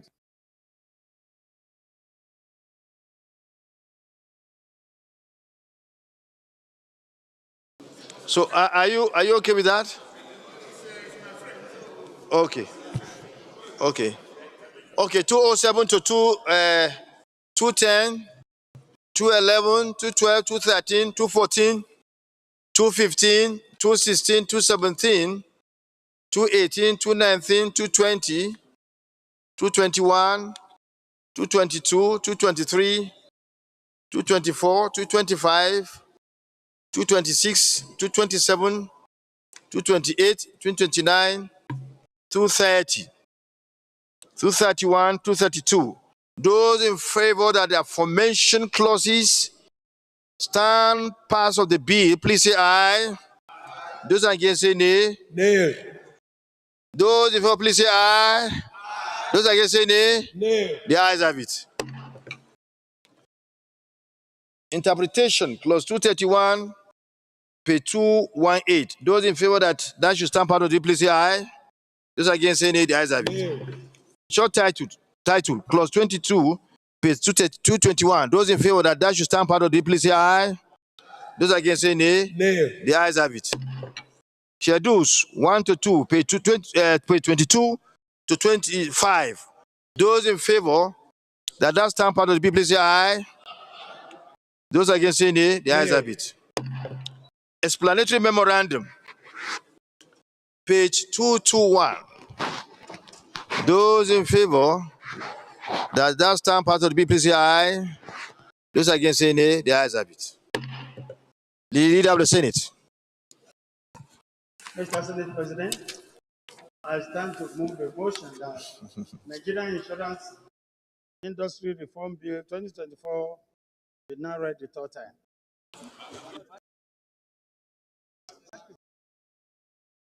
I stand to move that we refer back to plenary for Mr. President to report. Minority leader, what are you doing to our majority leader? I think you are not the one causing problem.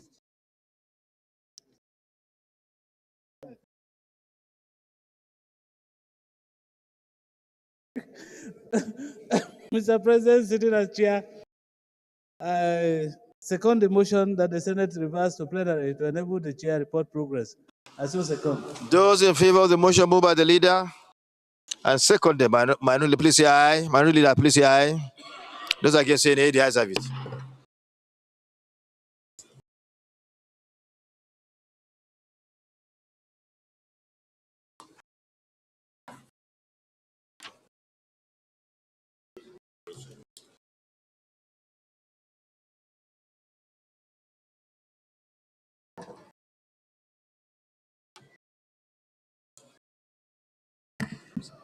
Report. The Senate in the Committee of the Whole considered the report of the Committee on Banking, Insurance and other financial institutions, the Nigerian Insurance Industry Reform Bill 2024, and approve as follows. Loan titles are recommended. Clauses 1 to 75 as recommended. Clause 76 as recommended. Clause 77 to 230 as recommended. Interpretation, Clause 231 as recommended. Short title, Clause 22 as recommended. Schedules 1 to 2 as recommended. Explanatory memorandum as recommended. This is a true reflection of what transpired in the Committee of the Whole. Is this a true reflection of what transpired in the Committee of the Whole? The Leader of the Senate. Mr. President,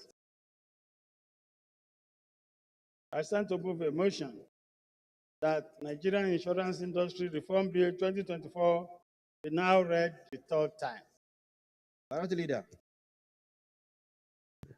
Mr. President, distinguished colleagues, I second the motion that this bill be read a third time. I so second.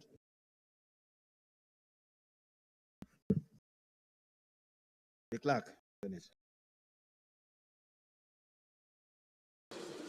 Mr. President, distinguished senators, a bill for an act to repeal the Insurance Act, Cap 117, Law of the Federation of Nigeria 224, the Marine Insurance Act, Cap M3, Law of the Federation of Nigeria 204, the Motor Vehicle Third Party Insurance Act, Cap M22, Law of the Federation of Nigeria 204, the National Insurance Corporation of Nigeria Act, Cap N54, Law of the Federation of Nigeria 2004, the Nigerian Reinsurance Corporation Act, Cap N131, Law of the Federation of Nigeria 2004, to provide for a comprehensive legal and regulatory framework for insurance business in Nigeria and for related matters, 2024, third reading. A bill for an act to repeal the Insurance Act, Cap 117, Laws of the Federation of Nigeria 2004, the Marine Insurance Act, Cap M3, Laws of the Federation of Nigeria 2004, the Motor Vehicles Third Party Insurance Act, Cap M22, Laws of the Federation of Nigeria 2004, the National Insurance Corporation of Nigeria Act, Cap 54N, Laws of the Federation of Nigeria 2004, the Nigerian Reinsurance Corporation Act, Cap N131, Laws of the Federation of Nigeria 2004, provide for a comprehensive legal and regulatory framework for insurance business in Nigeria and for related matters 2024. Third reading taken and passed. I commend the Chairman of the Senate Committee on Banking, Insurance, Senator Adito Kombo Abiru, Abadini, and members of his committee for a job well done. These acts, when have the concurrence by the House of Representatives and subsequently the assent of Mr. President, the law will really help in reshaping our economy for the better. All over, whatever has to do with any economy is dynamic. Life changes at all times. Economies change at all times. It's therefore incumbent on authorities of every nation to recraft their legislations to go in tandem with contemporary realities. This is what has been done by the passage of this legislation. The intent is to restructure the entire ecosystem, insurance ecosystem, in a way that it will go in tandem with contemporary happenings within our economy. A lot of industry have been put to this. The chairman of the committee and indeed membership of the committee are people of outstanding pedigree who are really educated, knowledgeable about the insurance industry. And so they put their best, and I'm sure the country will benefit from it, when the law is eventually passed. Thank you very much. More grace to your elbows. The leader of the Senate. Mr. President, distinguished colleagues, second order of the day is presentation and consideration of reports of Committee on Ethics, Privileges, and Public Petition in respect of the petition from Mr. Walaka Peter Iberi against the Office of Auditor General of the Federation for alleged impropriety and oppressive action, and petition from CC Okwara Ugo on behalf of Yakubu Gagu Umbaka against Niger Delta Power Holding Company Limited, NDHC. Mr. President, you may wish to invite Senator Imasweneda Banada to move motion for the Senate to receive and consider report of the committee. The floor is yielded to you to proceed. Thank you, Mr. President, distinguished colleagues. My name is Senator Neda Imaso, representing Edo South Senatorial District, Chairman, Senate Committee on Ethics, Privileges, and Public Petition. Mr. President, distinguished colleagues, I move that the Senate do receive for considerations the reports of the Committee on Ethics, Code of Conduct, and Public Petitions in respect of two petitions that came before the committee. One, petition from Mr. Uwalaka Peter Ebere against the Office of the Auditor General for the Federation for alleged impropriety and oppressive actions. And B, petition from U.C. Okwarugo, Esquire, on behalf of Yakubu Gaku Mbaka against Niger Delta Power Holdings Company Limited. Mr. President, if I have your permission, that I submit the report. You can proceed.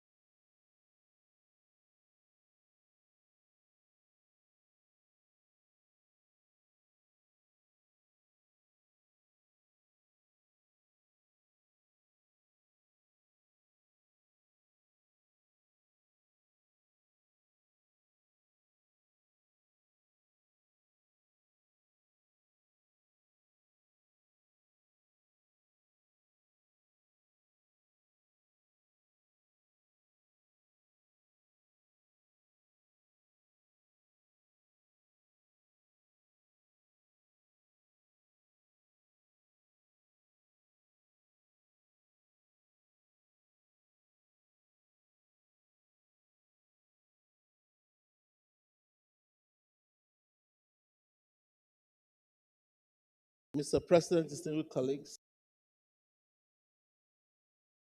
may I start with the report of Mr. Uwalaka Peter Ebere against the Office of the Auditor General for the Federation.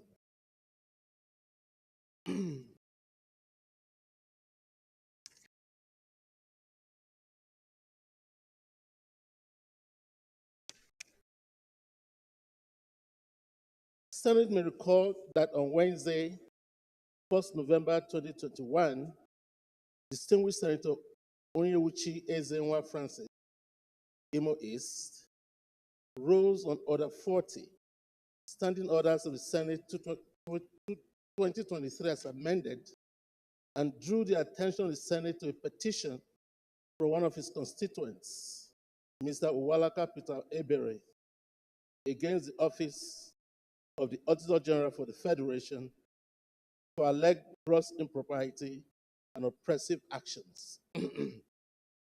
Wrongful dismissal from service by the Office of the Auditor General for the Federation in 2020 without fair hearing, where he urged the Senate to look into the matter and direct the Auditor General for the Federation to reinstate him and pay all his outstanding salaries. Accordingly, Mr. President, distinguished colleagues, the committee met and deliberated severally on the matter. The gist of the matter, Mr. President, is that Mr. Uwalaka was seconded to the office of the Auditor General. And while in that position, was accused of employment racketeering, where he was accused of offering employment to Nigerians and taking money in return. And those employments were not documented. The matter was investigated, and Mr. Uwalaka was found guilty by the office of the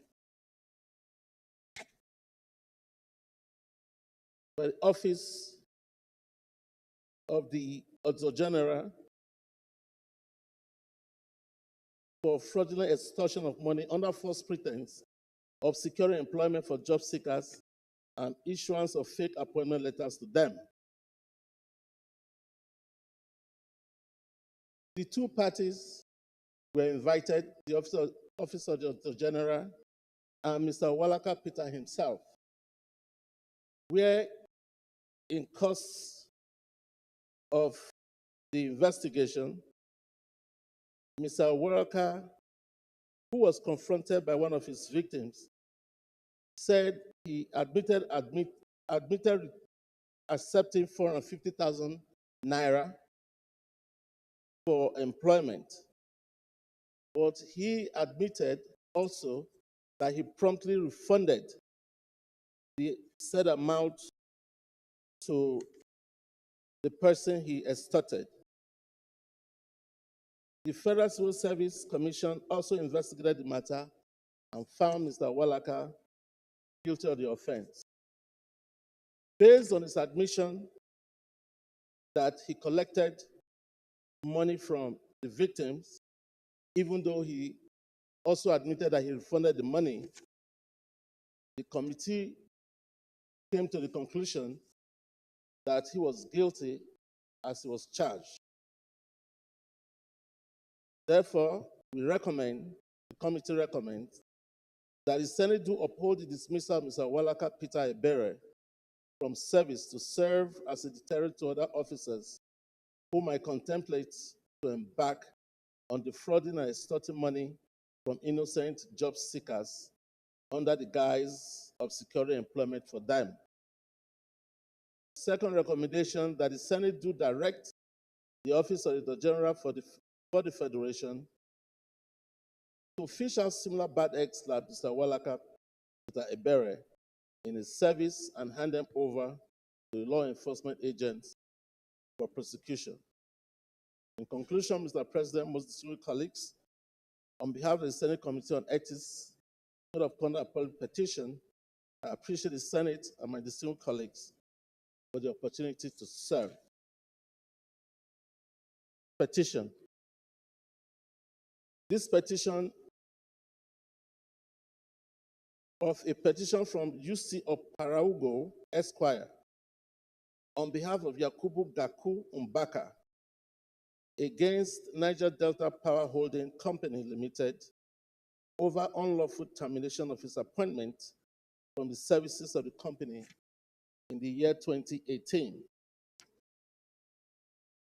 The Senate may recall also that on Wednesday, 28 February 2024, distinguished Senator Katun Sunday Marshall, Kaduna South, rose on Order 40, Standing Orders of the Senate 2023 as amended, and drew the attention of the Senate on a petition from one of his constituents, U.C. Okparugo Esquire, on behalf of Yakubu Gaku Mbaka against Niger Delta Power Holding Limited for allegedly terminating his appointment wrongfully from the services of the company in 2018, where he urged the Senate to look into the matter and direct the Niger Delta Power Holding Company Limited to reinstate him and pay all his outstanding salaries and allowances.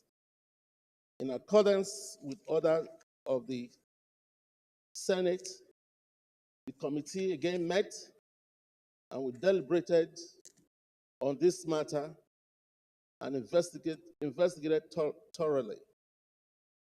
The parties were invited and they made their presentations both orally and in writing. The heart of this matter, Mr. President, distinguished colleagues, is that Mr. Yakubu Gaku Mbaka was offered an appointment letter by the Niger Delta Holding Company as a junior staff on grade level 1 in Human Resources Department on January 2015. Despite the fact that Mr. Mbaka already has a certificate in accounting, but on his employment, he wasn't employed as an accountant, but he was employed as a security staff. The company, instead of deploying, he alleged now that because of his qualification, he ought to have been moved to the Department of Accounting, where he is properly trained. However, his employment was terminated when the senior member of the company who he was working for as a security guard left the employment of the services. In his presentation for committee, the Managing Director, Executive Officer, Niger Delta Power Holding Company Limited, who Mr. Mbaka worked for, when he left the employment of Niger Delta Power Holding Company, 2 other staff, along with Mr. Mbaka, were relieved of their appointment. Those 2 other staffs went to the National Industrial Court of Nigeria in Abuja here in 2018 on a case against the Niger Delta Power Holding, claiming unlawful termination of their appointment. The court, however, dismissed the case in its entirety, and their employment were not statutorily protected. After that court action, which Mr. Mbaka was not a party to, Mr. Mbaka went back to the company and completed his exit clearance process.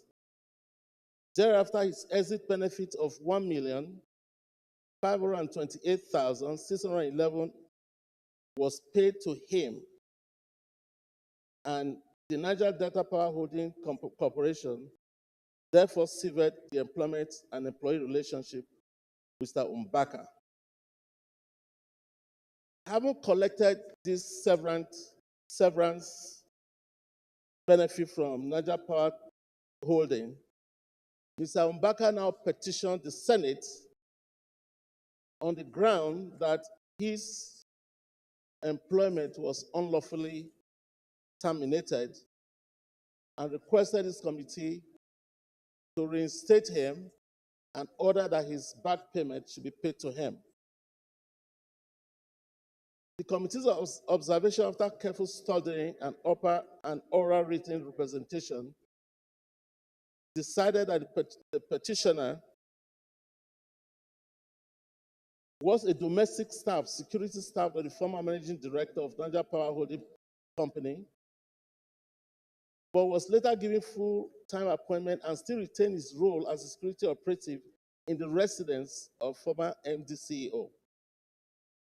That following the exit of the former MD CEO, Yakubu Gaku Mbaka, alongside 4 others, were recalled by the corporate headquarters a year and 6 months after the exit of the SY MD CEO. That when the security operation was outsourced to NDPHC to a vendor, Mr. Yakubu and 4 other of his colleagues were disengaged because there were no openings matched for their qualification or skills set, and their 1 month salary in lieu of notice were fully paid to them. That there was evidence that Mr. Gaku Mbaka collected all his benefits and entitlements and signed all the necessary documents before he exited the company. The committee therefore recommended, in view of the findings, that the Senate do turn down the prayers of Mr. Yakubu Gaku Mbaka for Niger Power Holding Company respondent to reinstate him because he had collected his severance allowance from the company and duly signed the necessary documents for his exit. In conclusion, Mr. President, my most distinguished respected colleagues, on behalf of the Senate Committee on Ethics, Code of Conduct and Public Petitions, we appreciate the Senate President leadership of the 10th Senate for the opportunity to serve in this committee as the voice of the voiceless Nigerians. I still submit, Mr. President.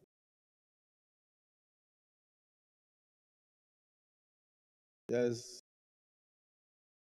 Any contributor?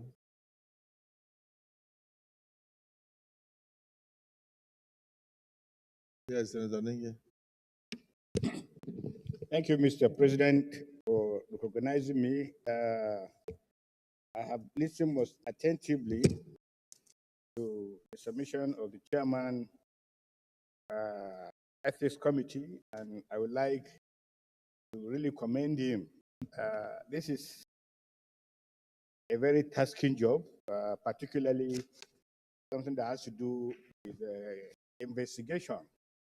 The Constitution has given us, as a parliament, to listen to citizens, particularly those who have nowhere with to take their case beyond their personal self. Means they can't hire lawyers, means they can't go to police, means they can't do any other thing, and they became helpless and hopeless. And I listened to submission of Senator Neda. I think what is important, Mr. President, is that a committee of this nature should be further empowered, should be further armed.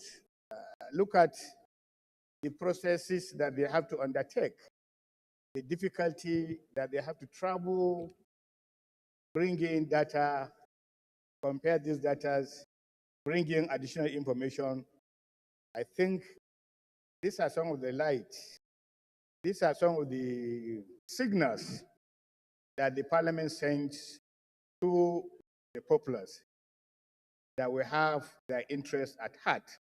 Basically, as representative of the people, we've been well compensated in terms of our daily activities in life. But the citizens are undergoing through pains and terrible experiences. Therefore, this is one of the opportunities that the citizens enjoy, the leverage of having parliamentarians listening to them. And I think, Mr. President, from your own vintage point, you commend them and initiate, in my opinion, initiate a further incentive to committees like Ethics and Privilege. They deserve our attention. Thank you, Mr. President. So let's look at the prayer.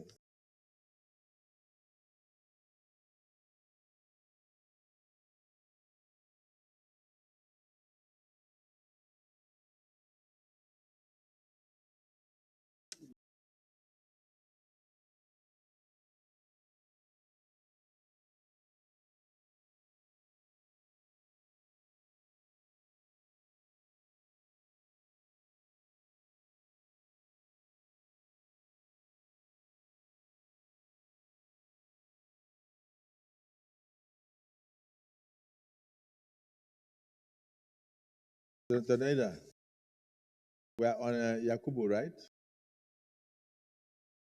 Okay, the recommendation that the Senate do turn down the prayers of Mr. Yakubu Gagu Mbaka, the petitioner for Niger Delta Power Holding Company Limited, respondent to reinstate him because he had collected his severance allowance from the company and duly signed the necessary documents for his exit. And so indeed he has exited. Those in support of this recommendation say aye. Those against say nay. The ayes have it. So I thank the chairman of the Committee on Privileges, Code of Conduct, and Public Petition for a wonderful job. So, Leader of the Senate. The second one is on the second recommendation.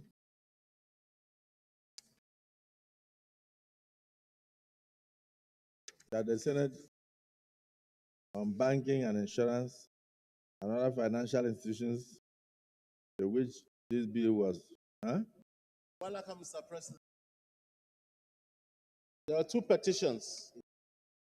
That the Senate do uphold the dismissal of Mr. Walaka Peter Ebere from service to serve as a deterrent to other officers who might contemplate embarking on fraud or defrauding and extorting money from innocent job seekers under the guise of securing employment. Those in support of this prayer say aye. Those against say nay. The ayes have it. That the Senate do direct the Office of the Auditor General for the Federation to fish out similar bad eggs like Mr. Walaka Peter Ebere from his service and hand them over to the law enforcement agencies for prosecution. Those in support of prayer two say aye. Those against say nay. The ayes have it. Let me thank our distinguished brother, Senator Nader Emaswen, and all members of his committee for the diligent work they have done, and ask the Senate Committee on Legislative Compliance to ensure that those things are the resolutions of the Senate are complied with. Leader of the Senate.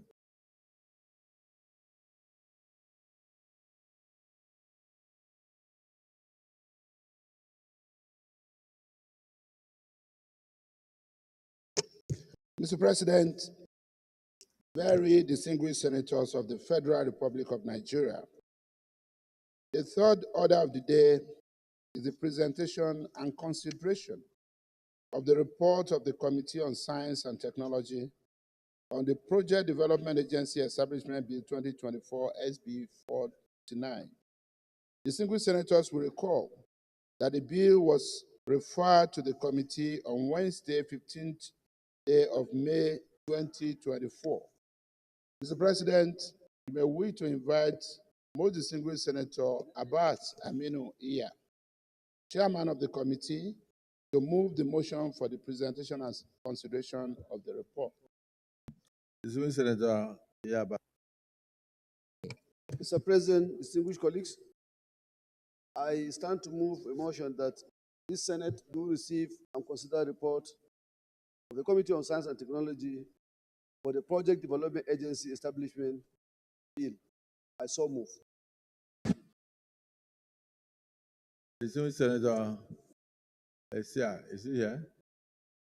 Distinguished Senator Joel Onagwapo. Joel, may I wish to second the motion? Mr. President, distinguished colleagues, my name is Senator Joel Onagwapo Thomas. I represent the good people of Delta South Senatorial District. According to the rules, I second the motion as moved. Thank you, Mr. President. Distinguished colleagues, the motion has been moved and seconded. Those in support of the motion say aye. Those against say nay. The ayes have it. You may now proceed to lay your report.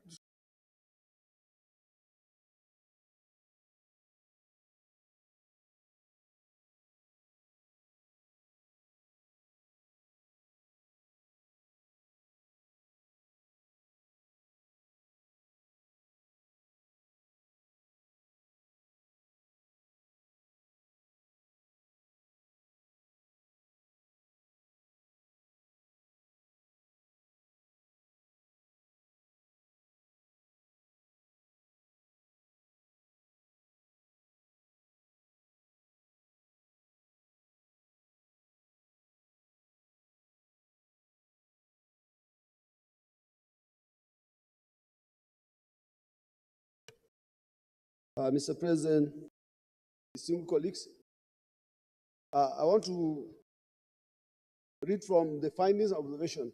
Please. From the views canvassed by stakeholders and subsequent analysis of the presentation, the committee hereby makes of following observations and findings. 1, that the stakeholders and all participants unanimously agreed on the intent of this bill. 2, that the establishment of the Project Development Agency by the Act of the Parliament will provide legal impetus for this 53 years old institution to expand its scope. 3, that the passage of this bill will fully midwife the transformation of Nigeria's economy for resource-based, knowledge-based, and innovative-driven economy.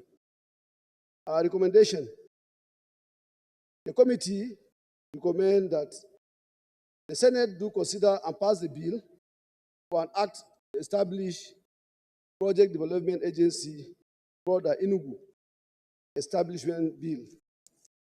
In conclusion, I wish to use this opportunity to thank the President of the Senate and the distinguished colleagues for the opportunity to serve in this capacity, and humbly request that the Senate pass this bill. Thank you, Mr. President.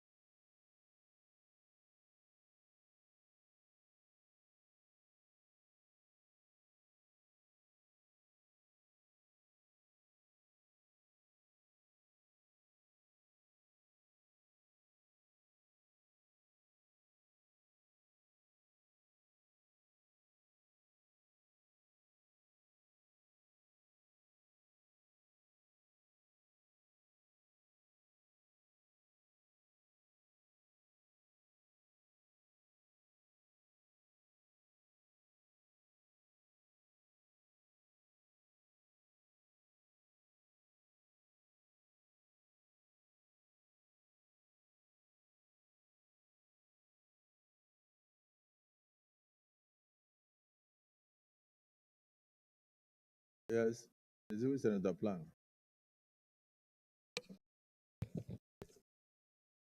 President of the Senate and Leader of the National Assembly, distinguished colleagues, I am Senator Dickett Plan, Senator representing the good people of Plateau Central. I rise to second the bill presented to us for third reading by the Senate Committee Chairman on Science and Technology. I commend the committee for the fast and logical conclusion and resolution from the result of the public hearing that was conducted by the committee for a bill to become an act to establish the Project Development Agency, PRODA, which has been in existence for decades, but without a law. I feel that this step for this bill by our colleague, Senator Patrick, is commendable and very timely. For you to have an agency with a progressive desire for technological development of our nation, and that agency remains for years without an act establishing them, negates the purpose for establishing that agency. And I believe that just as the public hearing recommends that this bill should be passed, I personally feel that the bill is straightforward. The recommendations are very clear. The clauses for the establishment are very, very clear. I feel that we may not waste too much time than to accept this bill in its totality, support this bill in its totality, and that Senate would go ahead to look at the clauses and put this bill into law. believing that it is a progressive bill for Nigeria in terms of technology. Thank you very much. Thank you. So, under the circumstances, distinguished leader of the Senate. Leader, may wish to move a motion for us to go into clause-by-clause consideration of the bill. Mr. President, I so move.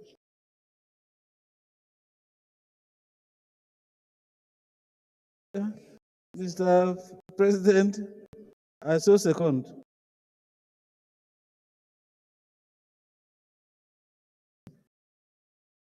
Distinguished colleagues, the motion has been moved and seconded. Those in support that we resolve the committee of the whole say aye.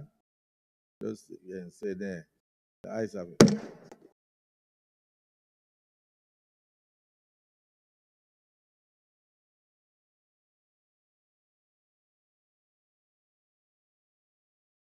Just by way of information, please, I need to brief the senators shortly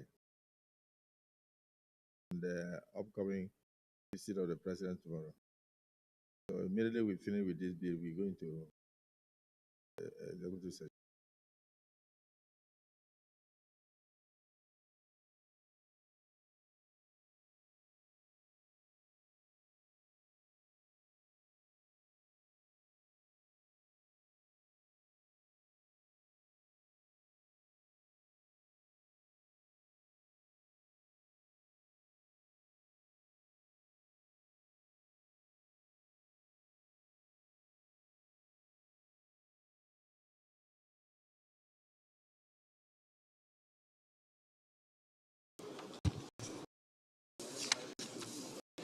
A bill for an act to establish the Projects Development Agency, PRODA, Enugu State.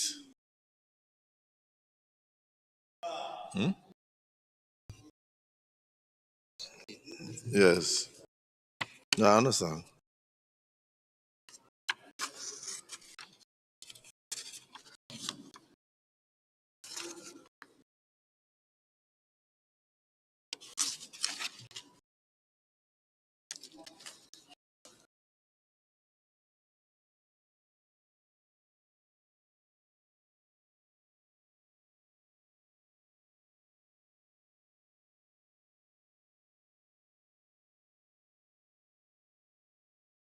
Clause 1. Those in support of Clause 1 as written say aye. Those against say nay. The ayes have it. Clause 2, 3, 4,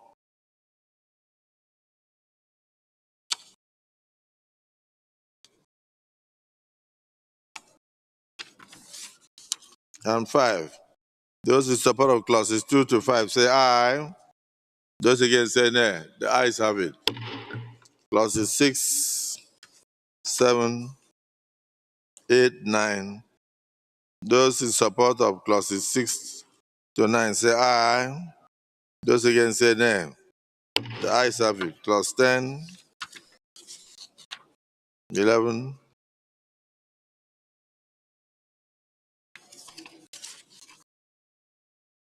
12,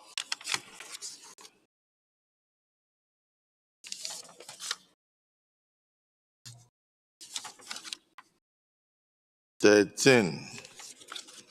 Those in support of the aforementioned clauses say aye.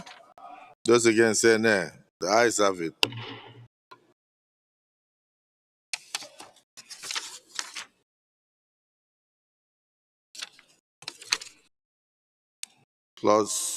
Clauses 14, 15, 16, 17, 18.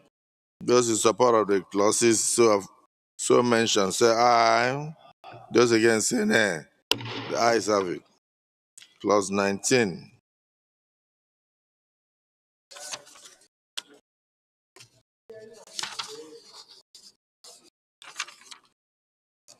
Clause 20, 21, 22, 23, and 24. Those in support of the clauses aforementioned say aye. Those against say nay. The ayes have it. Clause 25, Clause 26, Clause 27, Clause 28, and Clause 29. Those in support of the aforementioned clauses say aye. Those against say nay. The ayes have it. Clause 30, 31, 32, 33, 34, 35. Those in support of the aforementioned clauses say aye. Those against say nay. The ayes have it.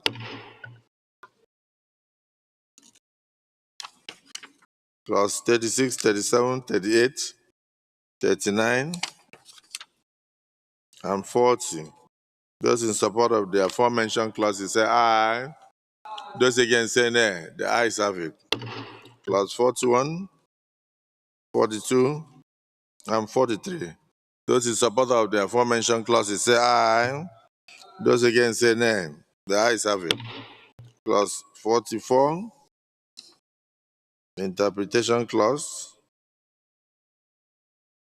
Those in support of the interpretation clause say aye. Those against say nay. The ayes have it. Clause 45, the citation. The bill may be cited as the Projects Development Agency PRODA, Enugu Establishment Bill 2024. Those in support of Clause 45 say aye. Those against say nay. The ayes have it. Those in support of the schedules 1, 2, 3,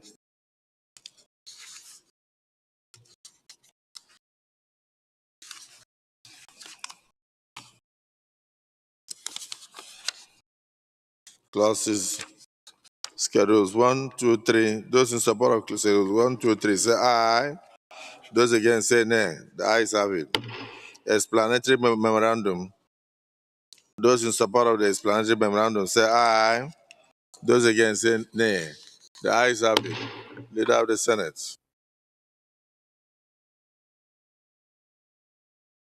Mr. President, sitting as chair, very distinguished colleagues, I rise to move that the Senate does revert to plenary to enable the chairman to approve. I so move. Minority Leader. The President, sitting as chair, I second the motion that the Senate reverse to plenary to enable the chair report progress. I so second. Distinguished colleagues, the motion has been moved and seconded that this August Assembly do revert to plenary for the chair to report progress. Those in support of the motion say aye. Those against say nay. The ayes have it.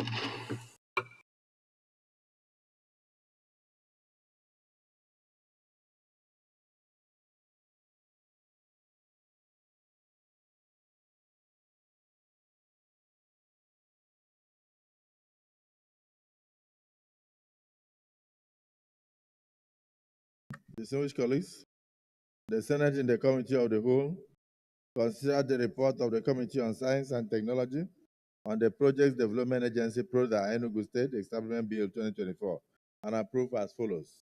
Long title as recommended. Interpretation clause 44 as recommended. Schedules. Short title clause 45 as recommended.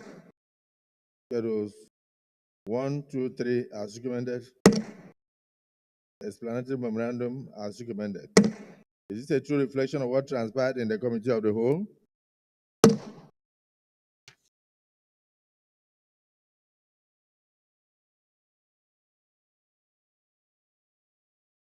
Leader of the Senate.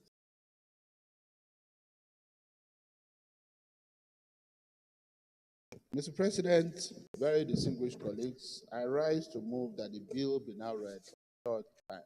So move. Clerk of the Senate. Mr. President, distinguished senators, a bill for an act to provide for the establishment of Project Development Agency PRODA Enugu to conduct scientific, engineering, and technological research aimed at facilitating the domestication and industrialization of appropriate technology for socio-economic advancement of Nigeria and for related matters 2024, third reading. Distinguished colleagues, a bill for an act to provide for the establishment of Project Development Agency PRODA, Enugu State, to conduct scientific, engineering, and technological research aimed at facilitating the domestication and industrialization of appropriate technology for socio-economic advancement of Nigeria and for related matters 2024, third reading.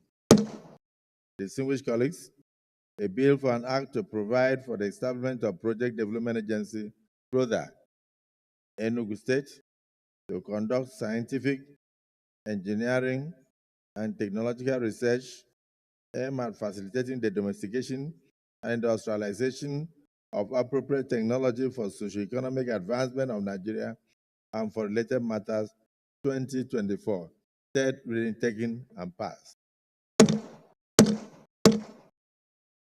Let me thank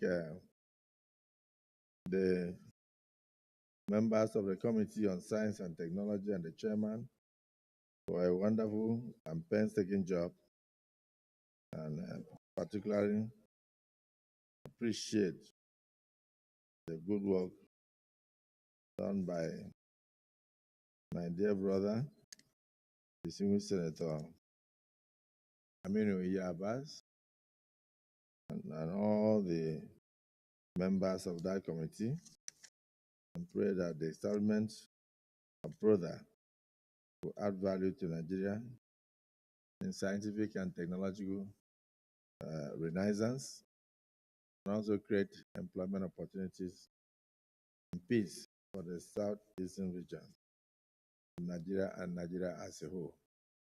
I congratulate the Senate, and I look forward to a period when this bill will be assented into Act of Parliament by Mr. President. Leader of the Senate.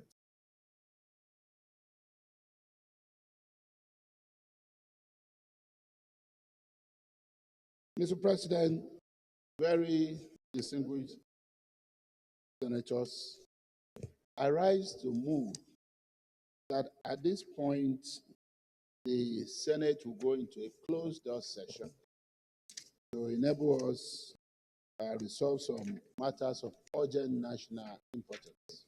I so move, Mr. President. Minority Leader. Mr. President, distinguished colleagues, I rise to second the motion that the Senate goes into closed session to discuss matters of urgent national importance. I so second. Distinguished colleagues, the motion has been moved and seconded that this August Assembly do resolve into a closed session to enable us to discuss matters of urgent national importance. Those in support of the motion say aye. Those against say nay. The ayes have it.